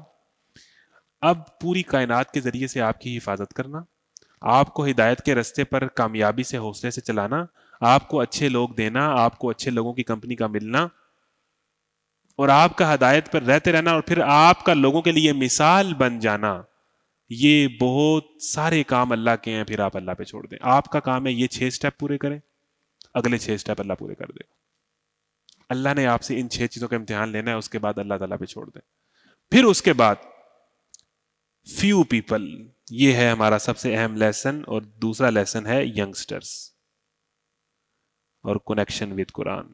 فتنے کے دور میں آپ نے فتنوں سے اگر بچنا ہے تو یور فرسٹ ٹائم الحمدللہ الذی انزل علی عبدہ الکتاب, اس قرآن کو تھام لیں. پھر وہ قرآن والوں کو اپنی کمپنی میں رکھیں. پھر اس کے بعد یہ بات ذہن میں رکھیں کہ ایسے لوگ کم ہوں گے. وہ چند نوجوان تھے جو اپنے رب پر ایمان لے آئے, آپ نے ان چند میں شامل ہونا ہے. اور ینگسٹرز میں اللہ تعالیٰ ایک بات یہ کہنا چاہتا ہے کہ اللہ تعالیٰ کہہ رہا ہے کہ جو کرنا ہے نوجوانوں نے کرنا ہے. ہم کہتے ہیں کہ نوجوان بڑے بے حیا, نوجوان بڑے ایسے, نوجوان بڑے برے, نوجوان بڑے بدتمیز. اللہ تعالیٰ سورہ کہف میں کہتا ہے کہ جو کرنا ہے نوجوانوں نے کرنا ہے. یہ ایک موٹیویشنل جملہ ہے کہ آپ کو نوجوانوں کی مثال دی گئی ہے کہ انہوں نے کیا. بڑے بڑے ٹک ٹاک پہ سٹیٹس لگاتے ہو کہ اسی کسی دا پار نہیں لین دیتے, اسی بڑی شہما کرو, پھر نہ لو پار کرو نا. پھر کہ ان نوجوانوں نے کیا, کریں آپ بھی. وہ چند نوجوان تھے, بنے آپ بھی وہ چند نوجوان.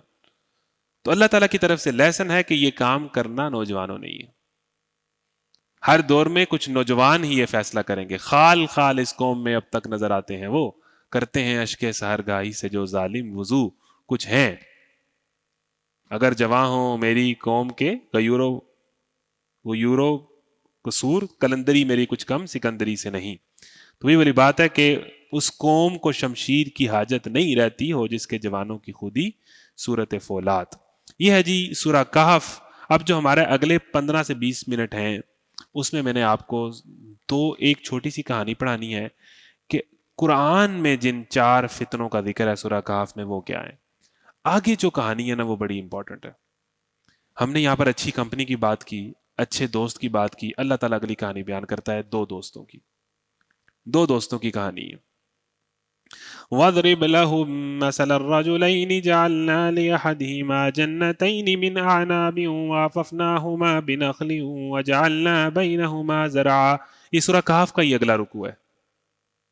كلتا الجنتين آتت أكلها ولم تظلم منه شيئا وفجرنا خلالهما نهرا وكان له ثمر فقال لصاحبه وهو يحاوره أنا أكثر منك مالا وأعز نفرا ودخل جنته وهو ظالم لنفسه قال ما أظن أن تبيد هذه أبدا وما أظن الساعة قائمة ولئن رددت إلى ربي لأجدن خيرا منها منقلبا. دو دوستوں کی کہانی, سورہ کہف کی دوسری کہانی. اے محمد صلی اللہ علیہ وسلم ان کے سامنے ایک مثال پیش کرو. دو شخص تھے, ان میں سے ایک کو ہم نے انگور کے 2 باغ دیے, ان کے گرد کھجور کی درختوں کی باڑ لگائی, ان کے درمیان کاشت کی زمین رکھی. دونوں باغ خوب پھلے پھلے, بار آور ہونے میں انہوں نے ذرا سی بھی کسر نہ چھوڑی. ان باغوں کے اندر ہم نے ایک نہر بھی جاری کر دی اور اسے خوب نفع حاصل ہوا. یعنی وہ دو دوست تھے. ایک اتنا امیر ہو گیا کہ اس نے باغ بنایا, اتنا عالی شان, اتنا زبردست باغ تھا کہ اس کے درمیان میں ایک نہر بہتی تھی, اس کے ارد گرد فروٹس تھے, کھجوروں کے, انگور کے باغ تھے. بڑا زبردست اس کا لینڈ تھا اور وہاں سے اس کو بڑا نفع ہوتا تھا, بڑا پھل اگتا تھا, بڑا پھل بکتا تھا. اور دونوں جو اس نے باغ لگائے دونوں ہی پھلے پھولے, اور اس میں جو ہے وہ نہر ایک باغ میں ایک جاری کر دی اور اس نے اس سے خوب نفع حاصل کیا. یعنی وہ ملینئر بن گیا, بڑا پیسہ چھاپا اس نے. یہ دولت پا کر ایک دن وہ اپنے ہمسائے سے بات کرتے ہوئے بولا انا اکثر منک مالا واعز نفرا, میں تجھ سے زیادہ مالدار ہوں اور تجھ سے زیادہ طاقتور نفری رکھتا ہوں. وہی والی بات کہ چیک کر, پھر گبرو دی بولی چیک کر. اب دیکھ, یعنی یہ جو دولت اس کے پاس آئی وہ اس میں غرور اور تکبر لے آئی. اس نے شو آف کرنا شروع کر دیا, ٹک ٹاک پہ اپنے ڈالے دکھانا شروع کر دیے, 3 کیمرے والے آئی فون سے جو ہے وہ شیشے کے سامنے فوٹو لگانا شروع کر دی. یعنی اس نے دولت اس کے غرور کا ذریعہ بنی اور اس کی چال ڈھال سے, اس کی گفتگو سے یہ لگنے لگا کہ یہ اپنے آپ کو کوئی چیز سمجھتا ہے. وہ جس طرح کے ریپ سانگز سدھو موسے والے کے بیک گراؤنڈ پہ لگا رہا تھا, اس سے یہ ثابت ہو رہا تھا کہ یہ کوئی بڑی شے ہے. تو وہ سمجھنے لگا کہ میں کوئی بڑی چیز ہوں, اور کہہ دیا کہ میں تجھ سے زیادہ مالدار ہوں اور تجھ سے زیادہ طاقتور ہوں. یہ فتنوں کے دور کی بات ہو رہی ہے. فتنوں کے دور میں آپ سورہ یوسف پڑھ رہے ہیں. اب ضروری نہیں ہے کہ کوئی بندہ جس کے پاس پیسہ ہو وہ باقاعدہ یہ سٹیٹمنٹ دے دے اپنے دوست کو کہ میرے پاس زیادہ پیسہ ہے اور تو غریب ہے. یہ تو کوئی نہیں کہتا, لیکن ان کی گفتگو سے, ان کے سٹائل سے, ان کے انداز سے لگتا ہے کہ یہ انہیں بڑا فخر ہے اور انہیں اپنی دولت کا اظہار کی. ہاں جی, میں بس, میرے تو جو بڑے بھائی ہیں نا ان کو تو لینڈ کروزر کا ہی شوق ہے, مطلب ان کی پسند وہی ہے, اور میں یہ والی کار پسند کرتا ہوں, اور تو سنا تیرے یامے کا کیا بنا. اس انداز میں, یعنی گفتگو میں کہیں نہ کہیں وہ اپنے کسی اس کا اظہار کر دیتا ہے. ضروری نہیں ہے کلیئرٹی کے ساتھ کرے, یعنی وہ نظر آ رہا ہوتا ہے کہ یہ اپنے آپ کو کوئی چیز سمجھ رہا ہے. اور آپ دیکھیں نوجوانوں کی, اگر آپ ریلز دیکھیں, واٹس ایپ اسٹیٹس دیکھیں, تو آپ کو سمجھ آئے گی. ان کے پاس تو خیر ہوتا بھی نہیں ہے, وہ تو دکھا ہی رہے ہوتے ہیں بیچارے. اور پھر ہم جو ان لوگوں سے مروب ہیں, وہی جو قارون کی دولت دیکھ کے لوگ مروب ہو گئے, تو اس نے کہا کہ میں زیادہ طاقتور ہوں, زیادہ میرے پاس مال ہے. پھر وہ اپنی جنت میں داخل ہوا. اور پھر آپ دیکھیں کہ یہ چیز ہماری جو ہے وہ خواتین میں بھی پائی جاتی ہے کہ شادی پھر ہماری فیملی میں ہوئی تھی تو پھر انہوں نے اتنا سونا ڈالا ہے, اور میرا سوٹ تو پھر آپ کو پتا ہے کہ پھر 2 ملین سے کم کا تو پھر میں پسند نہیں کرتی. تو یہ جو سٹائل ہے, اور جو شادی میں ہم کر کے جو خواتین کس سے سناتی ہیں جا کے, انہوں نے اینا سونا پایا تو انہوں نے اینج کی, یہ کیا ہے؟ تو تجھ سے زیادہ طاقتور نفری رکھتا ہوں, پھر ہماری شادی میں یہ ہوا, اور اس طرح وہ اتنا پیسہ اس پہ لگا, اتنے کی آتش بازی ہوئی. جو مہندی کا سٹیج تھا وہ بلا کتنے کا تھا لبنا, 2 لاکھ کا تو صرف سٹیج تھا مہندی کا, اور جو ڈیکور تھا ڈیکور پر تو میں نے اسپیشلی باقاعدہ ہم نے ایک فرم کو ہائر کیا اور انہوں نے تو ہم سے جو ہے وہ صرف ڈیکور کا 5 لاکھ چارج کیا. تو یہ نظر آتی ہیں چیزیں، یہ جس میں انسیکیورٹی ہوتی ہے نا، اس کے اندر اس کی گفتگوؤں میں، اس کی باتوں میں، اس کی اپیرنس میں، اس کی چال ڈھال میں، اس کے واٹس ایپ اسٹیٹس میں یہ چیز نظر آ جاتی ہے. تو بچیں، یہ فتنہ ہے، یہ بچیں، اس ڈرامے بازی سے بچیں. اگر کچھ ہے تب بھی نہ شو کرائیں، کچھ نہیں ہے تب بھی نہ شو کرائیں. اور بالکل الٹا زیادہ تر پاکستان کا معاملہ یہ ہے کہ نہیں ہوتا اور شو کراتے ہیں. اوور کوٹ پہنا ہوا ہے نا، زیادہ تر تو پاکستانیوں کا معاملہ یہ ہے کہ جس کے پاس ہوتا ہے اس سے مروب ہو کے، زیادہ تر جن کے پاس نہیں ہوتا وہ ادھار کی گاڑی مانگ کے بےچارا سیلفی کھنچواتا ہے اس گاڑی کے آگے. تو میں تجھ سے زیادہ مالدار ہوں اور تجھ سے زیادہ طاقتور نفری رکھتا ہوں. پھر وہ اپنی جنت میں داخل ہوا اور اپنے نفس کے حق میں ظالم بن کر کہنے لگا میں نہیں سمجھتا کہ یہ دولت کبھی فنا ہو جائے گی. یعنی مجھے نہیں لگتا کہ یہ میرا جو بزنس ہے یہ مطلب اگلے کئی سال یہ بزنس ٹرینڈنگ میں رہے گا، بڑا پیسہ ہے اس میں، مجھے نہیں لگتا کہ یہ پیسہ کبھی ختم ہوگا. یعنی یہ جو دولت ہے نا، یہ انسان کے اندر سے جو پہلا کام یہ کرتی ہے کہ اسے چیزوں کا ٹیمپریری ہونا بھلا دیتی ہے. آپ کو لگتا ہے کہ یہ چیزیں پرماننٹ ہے، یہ طاقت پرماننٹ ہے، یہ حسن پرماننٹ ہے، یا میری یہ جو صلاحیت ہے یہ پرماننٹ ہے. اور دنیا کی ہر چیز عارضی ہے. ایمان یہ اسے ریمائنڈ کراتا ہے کہ ہر چیز ہے، کوٹھیاں بنگلے سب ٹر جانے جد لیکھا نے اک پھیری. اور مجھے توقع نہیں ہے کہ قیامت کی گھڑی کبھی آئے گی. دوسرا کام کیا کرتی ہے کہ یہ جو دولت ہے اور یہ آسائشیں ہیں، ان کے اندر بندہ انوالو ہو جائے تو یہ بھلا دیتی ہیں قیامت کے آنے کو. اس لیے کہا نا کہ بار بار موت کو کثرت سے یاد کیا کرو اور قرآن کی تلاوت کیا کرو. جو سورہ کہف کی تلاوت کرتا رہے گا اسے کلیئر رہے گا کہ میں نے کدھر جانا ہے.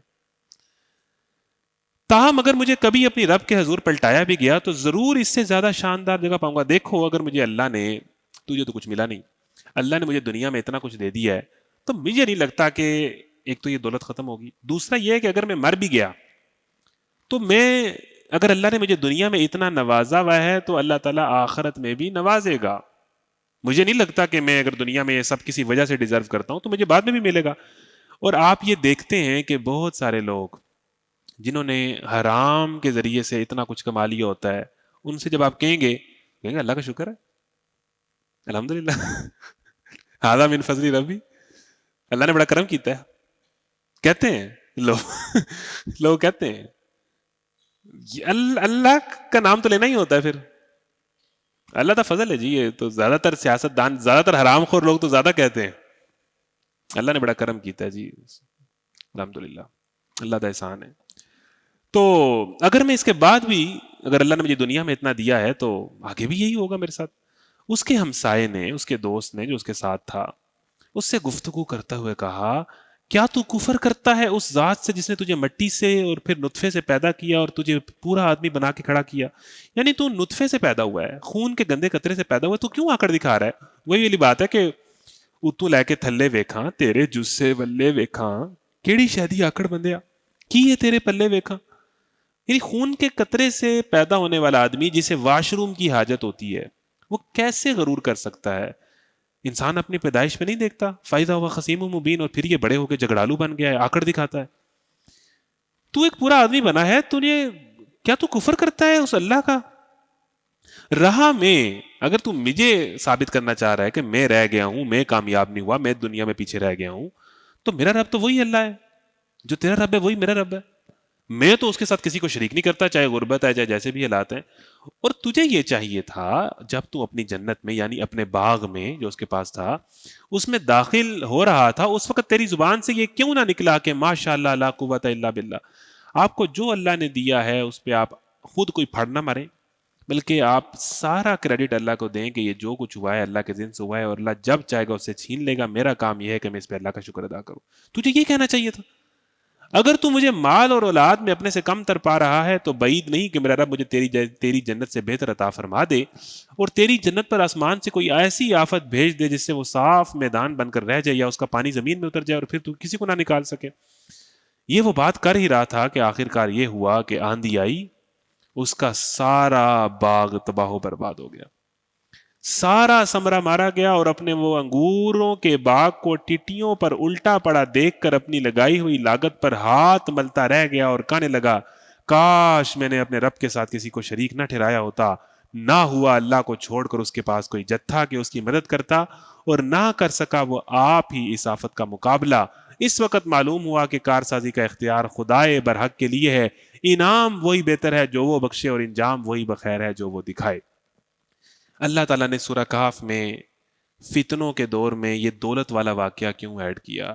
اللہ نوجوانوں آپ کو کہہ رہا ہے کہ سوشل میڈیا پہ آنے والے ایسے کسی بندے سے انسپائر نہ ہونا جو دولت کا اظہار کرتا ہے, جس کے پاس طاقت ہے اور وہ اس کو سب کچھ سمجھتا ہے, اور پھر اسی طریقے سے ایسے دوستوں کو اپنی کمپنی میں نہ شامل کرو کہ جن کا ہر ٹائم پیسہ پیسہ پیسہ, اتنا پیسہ ہونا چاہیے, ڈریم کار, یہ وہ, جن کی یہی گفتگو ہے یہ آپ کا دماغ خراب کریں گے اور آپ کو بھی آپ کی زندگی کا بھی گول یہی چیزیں بنائیں گی. جو ہر ٹائم یہی ذکر کر رہا ہے برانڈز کا, نئے آنے والی کار کا, جس کا یہی فوکس, اور تو نے اس کار کی کلاس چیک کی ہے, تو نے میری گھڑی چیک کی ہے, یہ جو چیز ہے نا, کمال ہو گئی. جن کی یہی گفتگویں ہیں نا, یہ آپ کو کسی بگر گول کی طرف نہیں لے کے جائیں گے.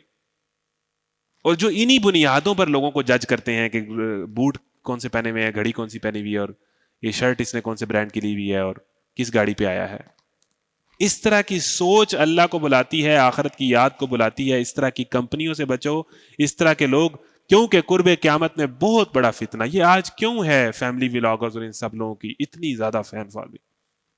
پیسہ بڑا ہے, اتنی اس کے پاس گاڑیاں, اور یہ جو ہماری میٹرک انٹر کے بچے ہیں یہ کیوں ان کو فالو کر رہے ہیں, اور کیوں ان کا بچپن سے ہی رجحان ہے کہ بھائی پیسہ بنانا ہے اور یہ کرنا ہے اور یہ کرنا ہے اور یہ کرنا ہے. اچھی بات ہے, پیسہ آپ حلال طریقے سے کمائیں, لیکن یہ جب آپ کا گول بنتا ہے تو اللہ تعالیٰ نے قرب قیامت میں جن 4 فتنوں کی بات کی ہے اس میں ایک فتنہ دولت کا ہے. تو آپ کو یہ واقعہ سنایا کہ ایسی کمپنیوں سے بچو, ایسے لوگوں سے بچو, ایسے ذہن سے بچو کہ جس کا الٹیمیٹ گول مہنگی گھڑی, مہنگی کار, مہنگی شادی, مہنگا برانڈ, مہنگا ٹرپ, مہنگا, یہی چیزیں وہ سوچتا رہتا ہے اور انہی کے لیے ایفرٹ کرتا ہے.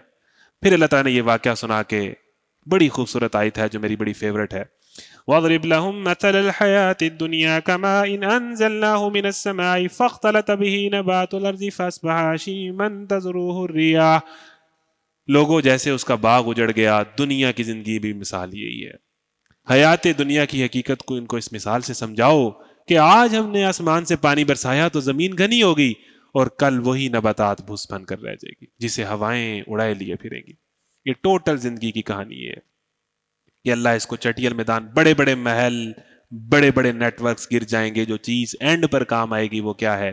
وہ آپ کے نیک اعمال ہیں, وہ آپ کا ہدایت کے راستے پہ چلنا ہے, وہ آپ کا اپنے آپ کو ان فتنوں سے بچا کر اپنے ایمان کی حفاظت کرنا ہے.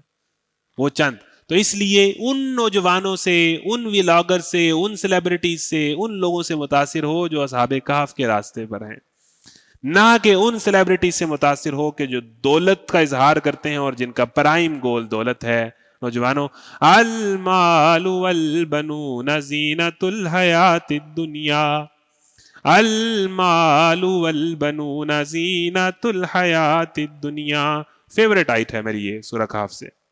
یہ بات اپنے ذہن میں بٹھائیں, سورہ کہف جب جمعے کو پڑھیں تو یہ پڑھیں, المال والبنون زینت الحیات الدنیا والباقیات الصالحات خیر عند ربک ثوابا وخیر عملا. والباقیات الصالحات, والباقیات الصالحات, المال والبنون زینت الحیات, والباقیات الصالحات, والباقیات الصالحات. مال اور بیٹے دنیا کی زینت ہیں, جو کرنسی جس پہ انویسٹ کرنا چاہیے, جو کرنسی باقی رہ جائے گی وہ آپ کے نیک اعمال ہیں, صالحات. والباقیات الصالحات, جس چیز کی ٹینشن لو, جس چیز پہ انویسٹ کرو, جس چیز کا فیوچر بناؤ, وہ مال و دولت اور بیٹے اور بیٹوں کو ایسا بنا دوں, ان کو یہاں سیٹ کر دوں, ایک کو امریکہ سیٹ کر دوں اور اس کی یہاں پر جاب لگ جائے. ایمان پر انویسٹ کرو, ہدایت پر انویسٹ کرو, جو چیز فیوچر میں تمہارے کام آئے گی. ساری انویسٹمنٹ ہوتی ہے فیوچر سیکیور کرنے کے لیے. اللہ تعالیٰ کہہ رہا ہے بہترین انویسٹمنٹ وہ ہے جو تم نے نیک کام کیے ہیں.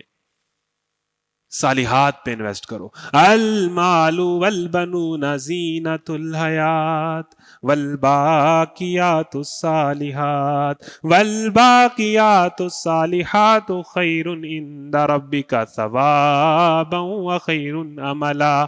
نیک عمل ہے جس کی وارنٹی زیادہ ہے, نیک عمل ہے جو کام آئے گا. حسن, دولت, پیسہ, شہرت چلا جائے گا, ان فتنوں میں نہ پڑنا. یہ مال اور یہ اولاد محض دنیاوی زندگی کی ایک ہنگامی آرائش ہے. اصل میں تو باقی رہ جانے والی نیکیاں ہی تیرے رب کے نزدیک نتیجے کے لحاظ سے بہتر ہیں, اور انہی سے اچھی امیدیں وابستہ کی جا سکتی ہیں. پیسے سے نہیں, دولت سے نہیں, اپنے سوشل میڈیا اکاؤنٹ سے نہیں. اچھی امید اگر تم کسی چیز سے وابستہ کر سکتے ہو تو وہ تمہارے نیک اعمال ہیں, وہ تمہاری جوانی اللہ کے حکم پر اٹھنے والی جوانی ہے, وہ تمہارے اچھے دوست ہیں جو تمہیں اس کام پر انکریج کریں. فکر اس دن کی ہونی چاہیے جبکہ ہم پہاڑوں کو چلائیں گے اور زمین کو برہنہ کر دیں گے. اصل فیوچر وہ ہے. تو یہ تھی جی سورہ کہف. اس میں 2 کہانیاں آپ کے سامنے بیان کی ہیں, اور اب میں نے جو میرے پاس 4 بجے میں نے اس کو اینڈ کرنا ہے, آخری 2 پارٹ بڑے امپورٹنٹ ہیں, میں آپ کو سنانا چاہتا ہوں. ایک سورہ صافات سے ہے. سورہ صافات کے دوسرے رکوع میں یہ بات آ رہی ہے, پارہ نمبر 23, سورہ صافات آیت نمبر جو ہے آپ آ جائیں 41 پر. یہ وہ لوگ تھے جب ان سے کہا جاتا تھا کہ اللہ کے سوا کوئی معبود بحق نہیں. پارہ نمبر 23 ہے.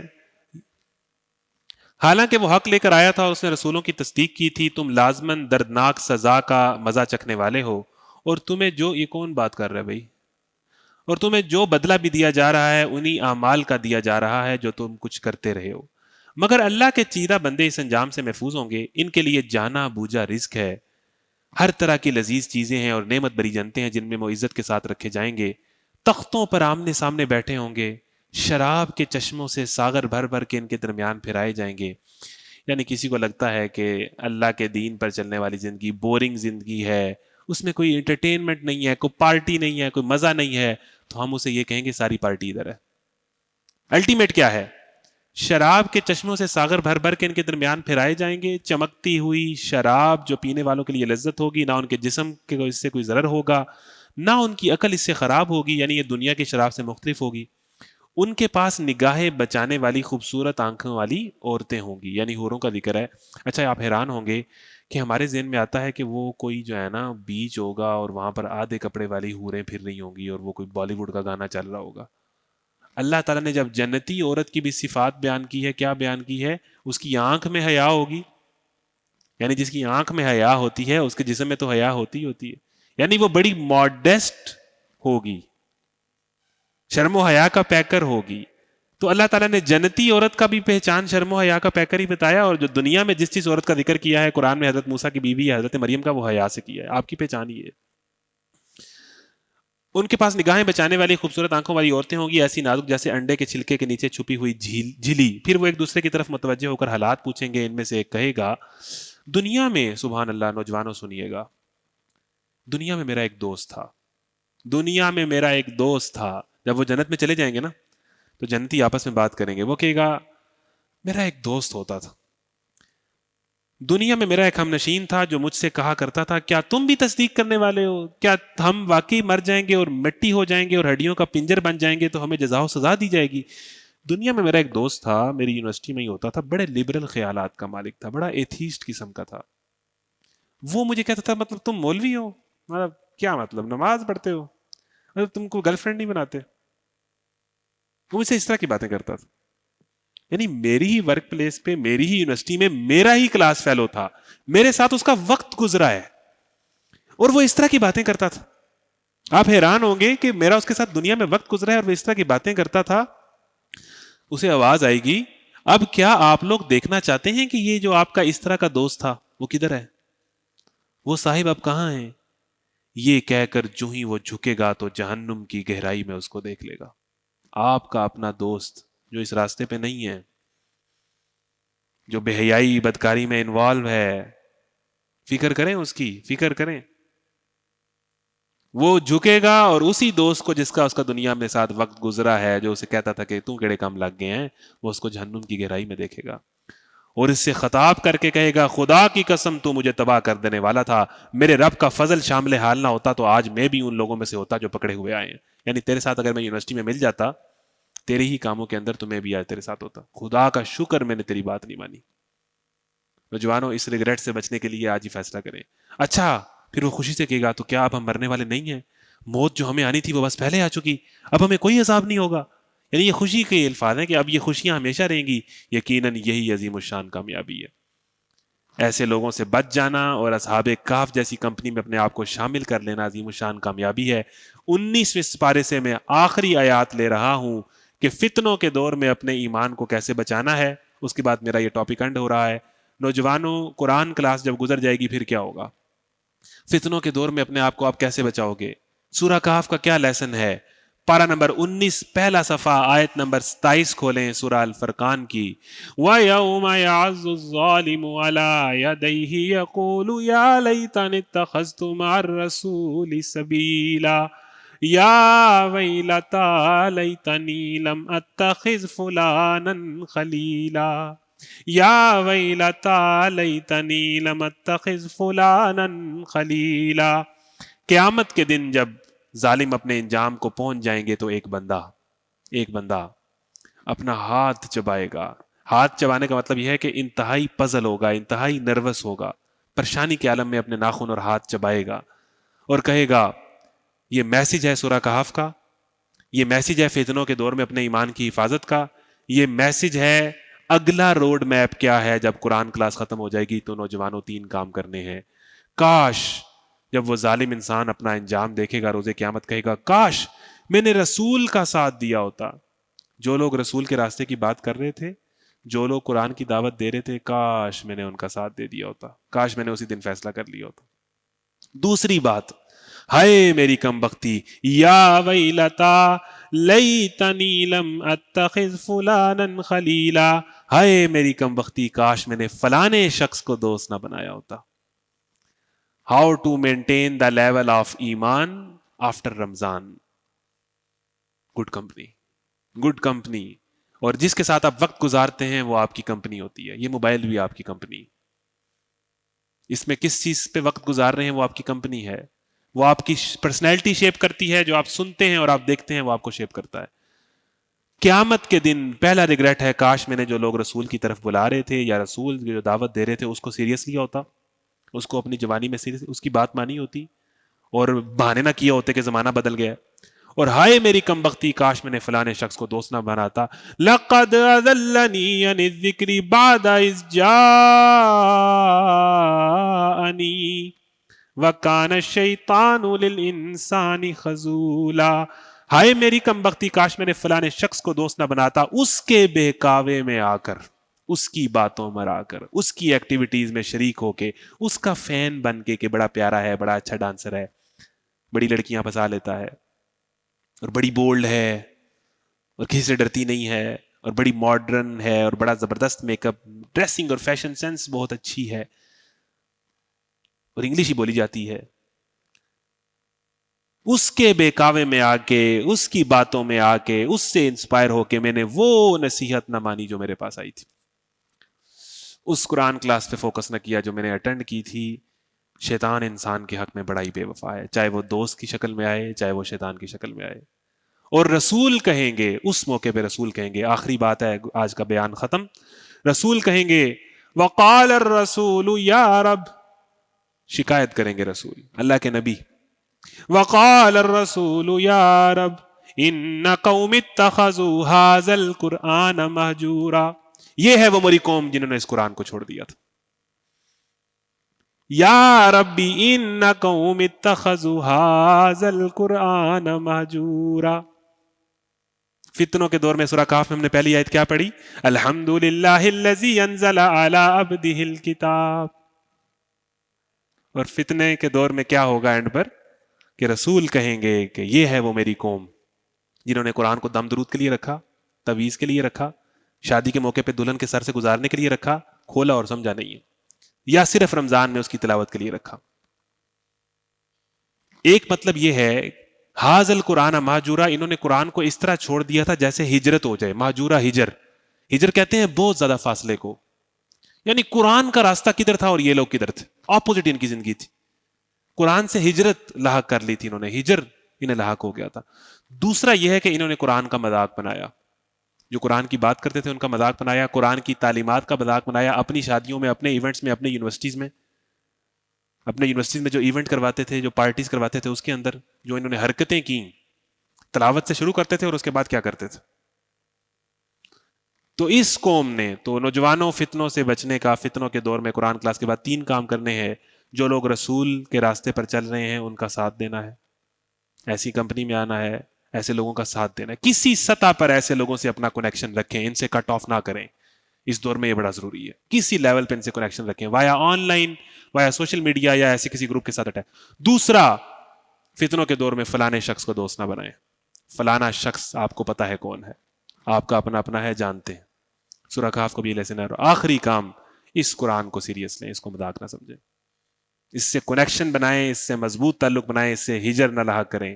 اس کو سمجھیں، اس کو اپنے اندر اتاریں. 10 دن کی کلاس ہے، یہ کچھ بھی نہیں ہے. اس قرآن کو اپنا اوڑھنا بچھونا بنائیں. اللہ تعالیٰ سے دعا ہے کہ وہ ہمیں قرآن کو سمجھنے اور اس پر عمل کرنے کی توفیق عطا فرمائے.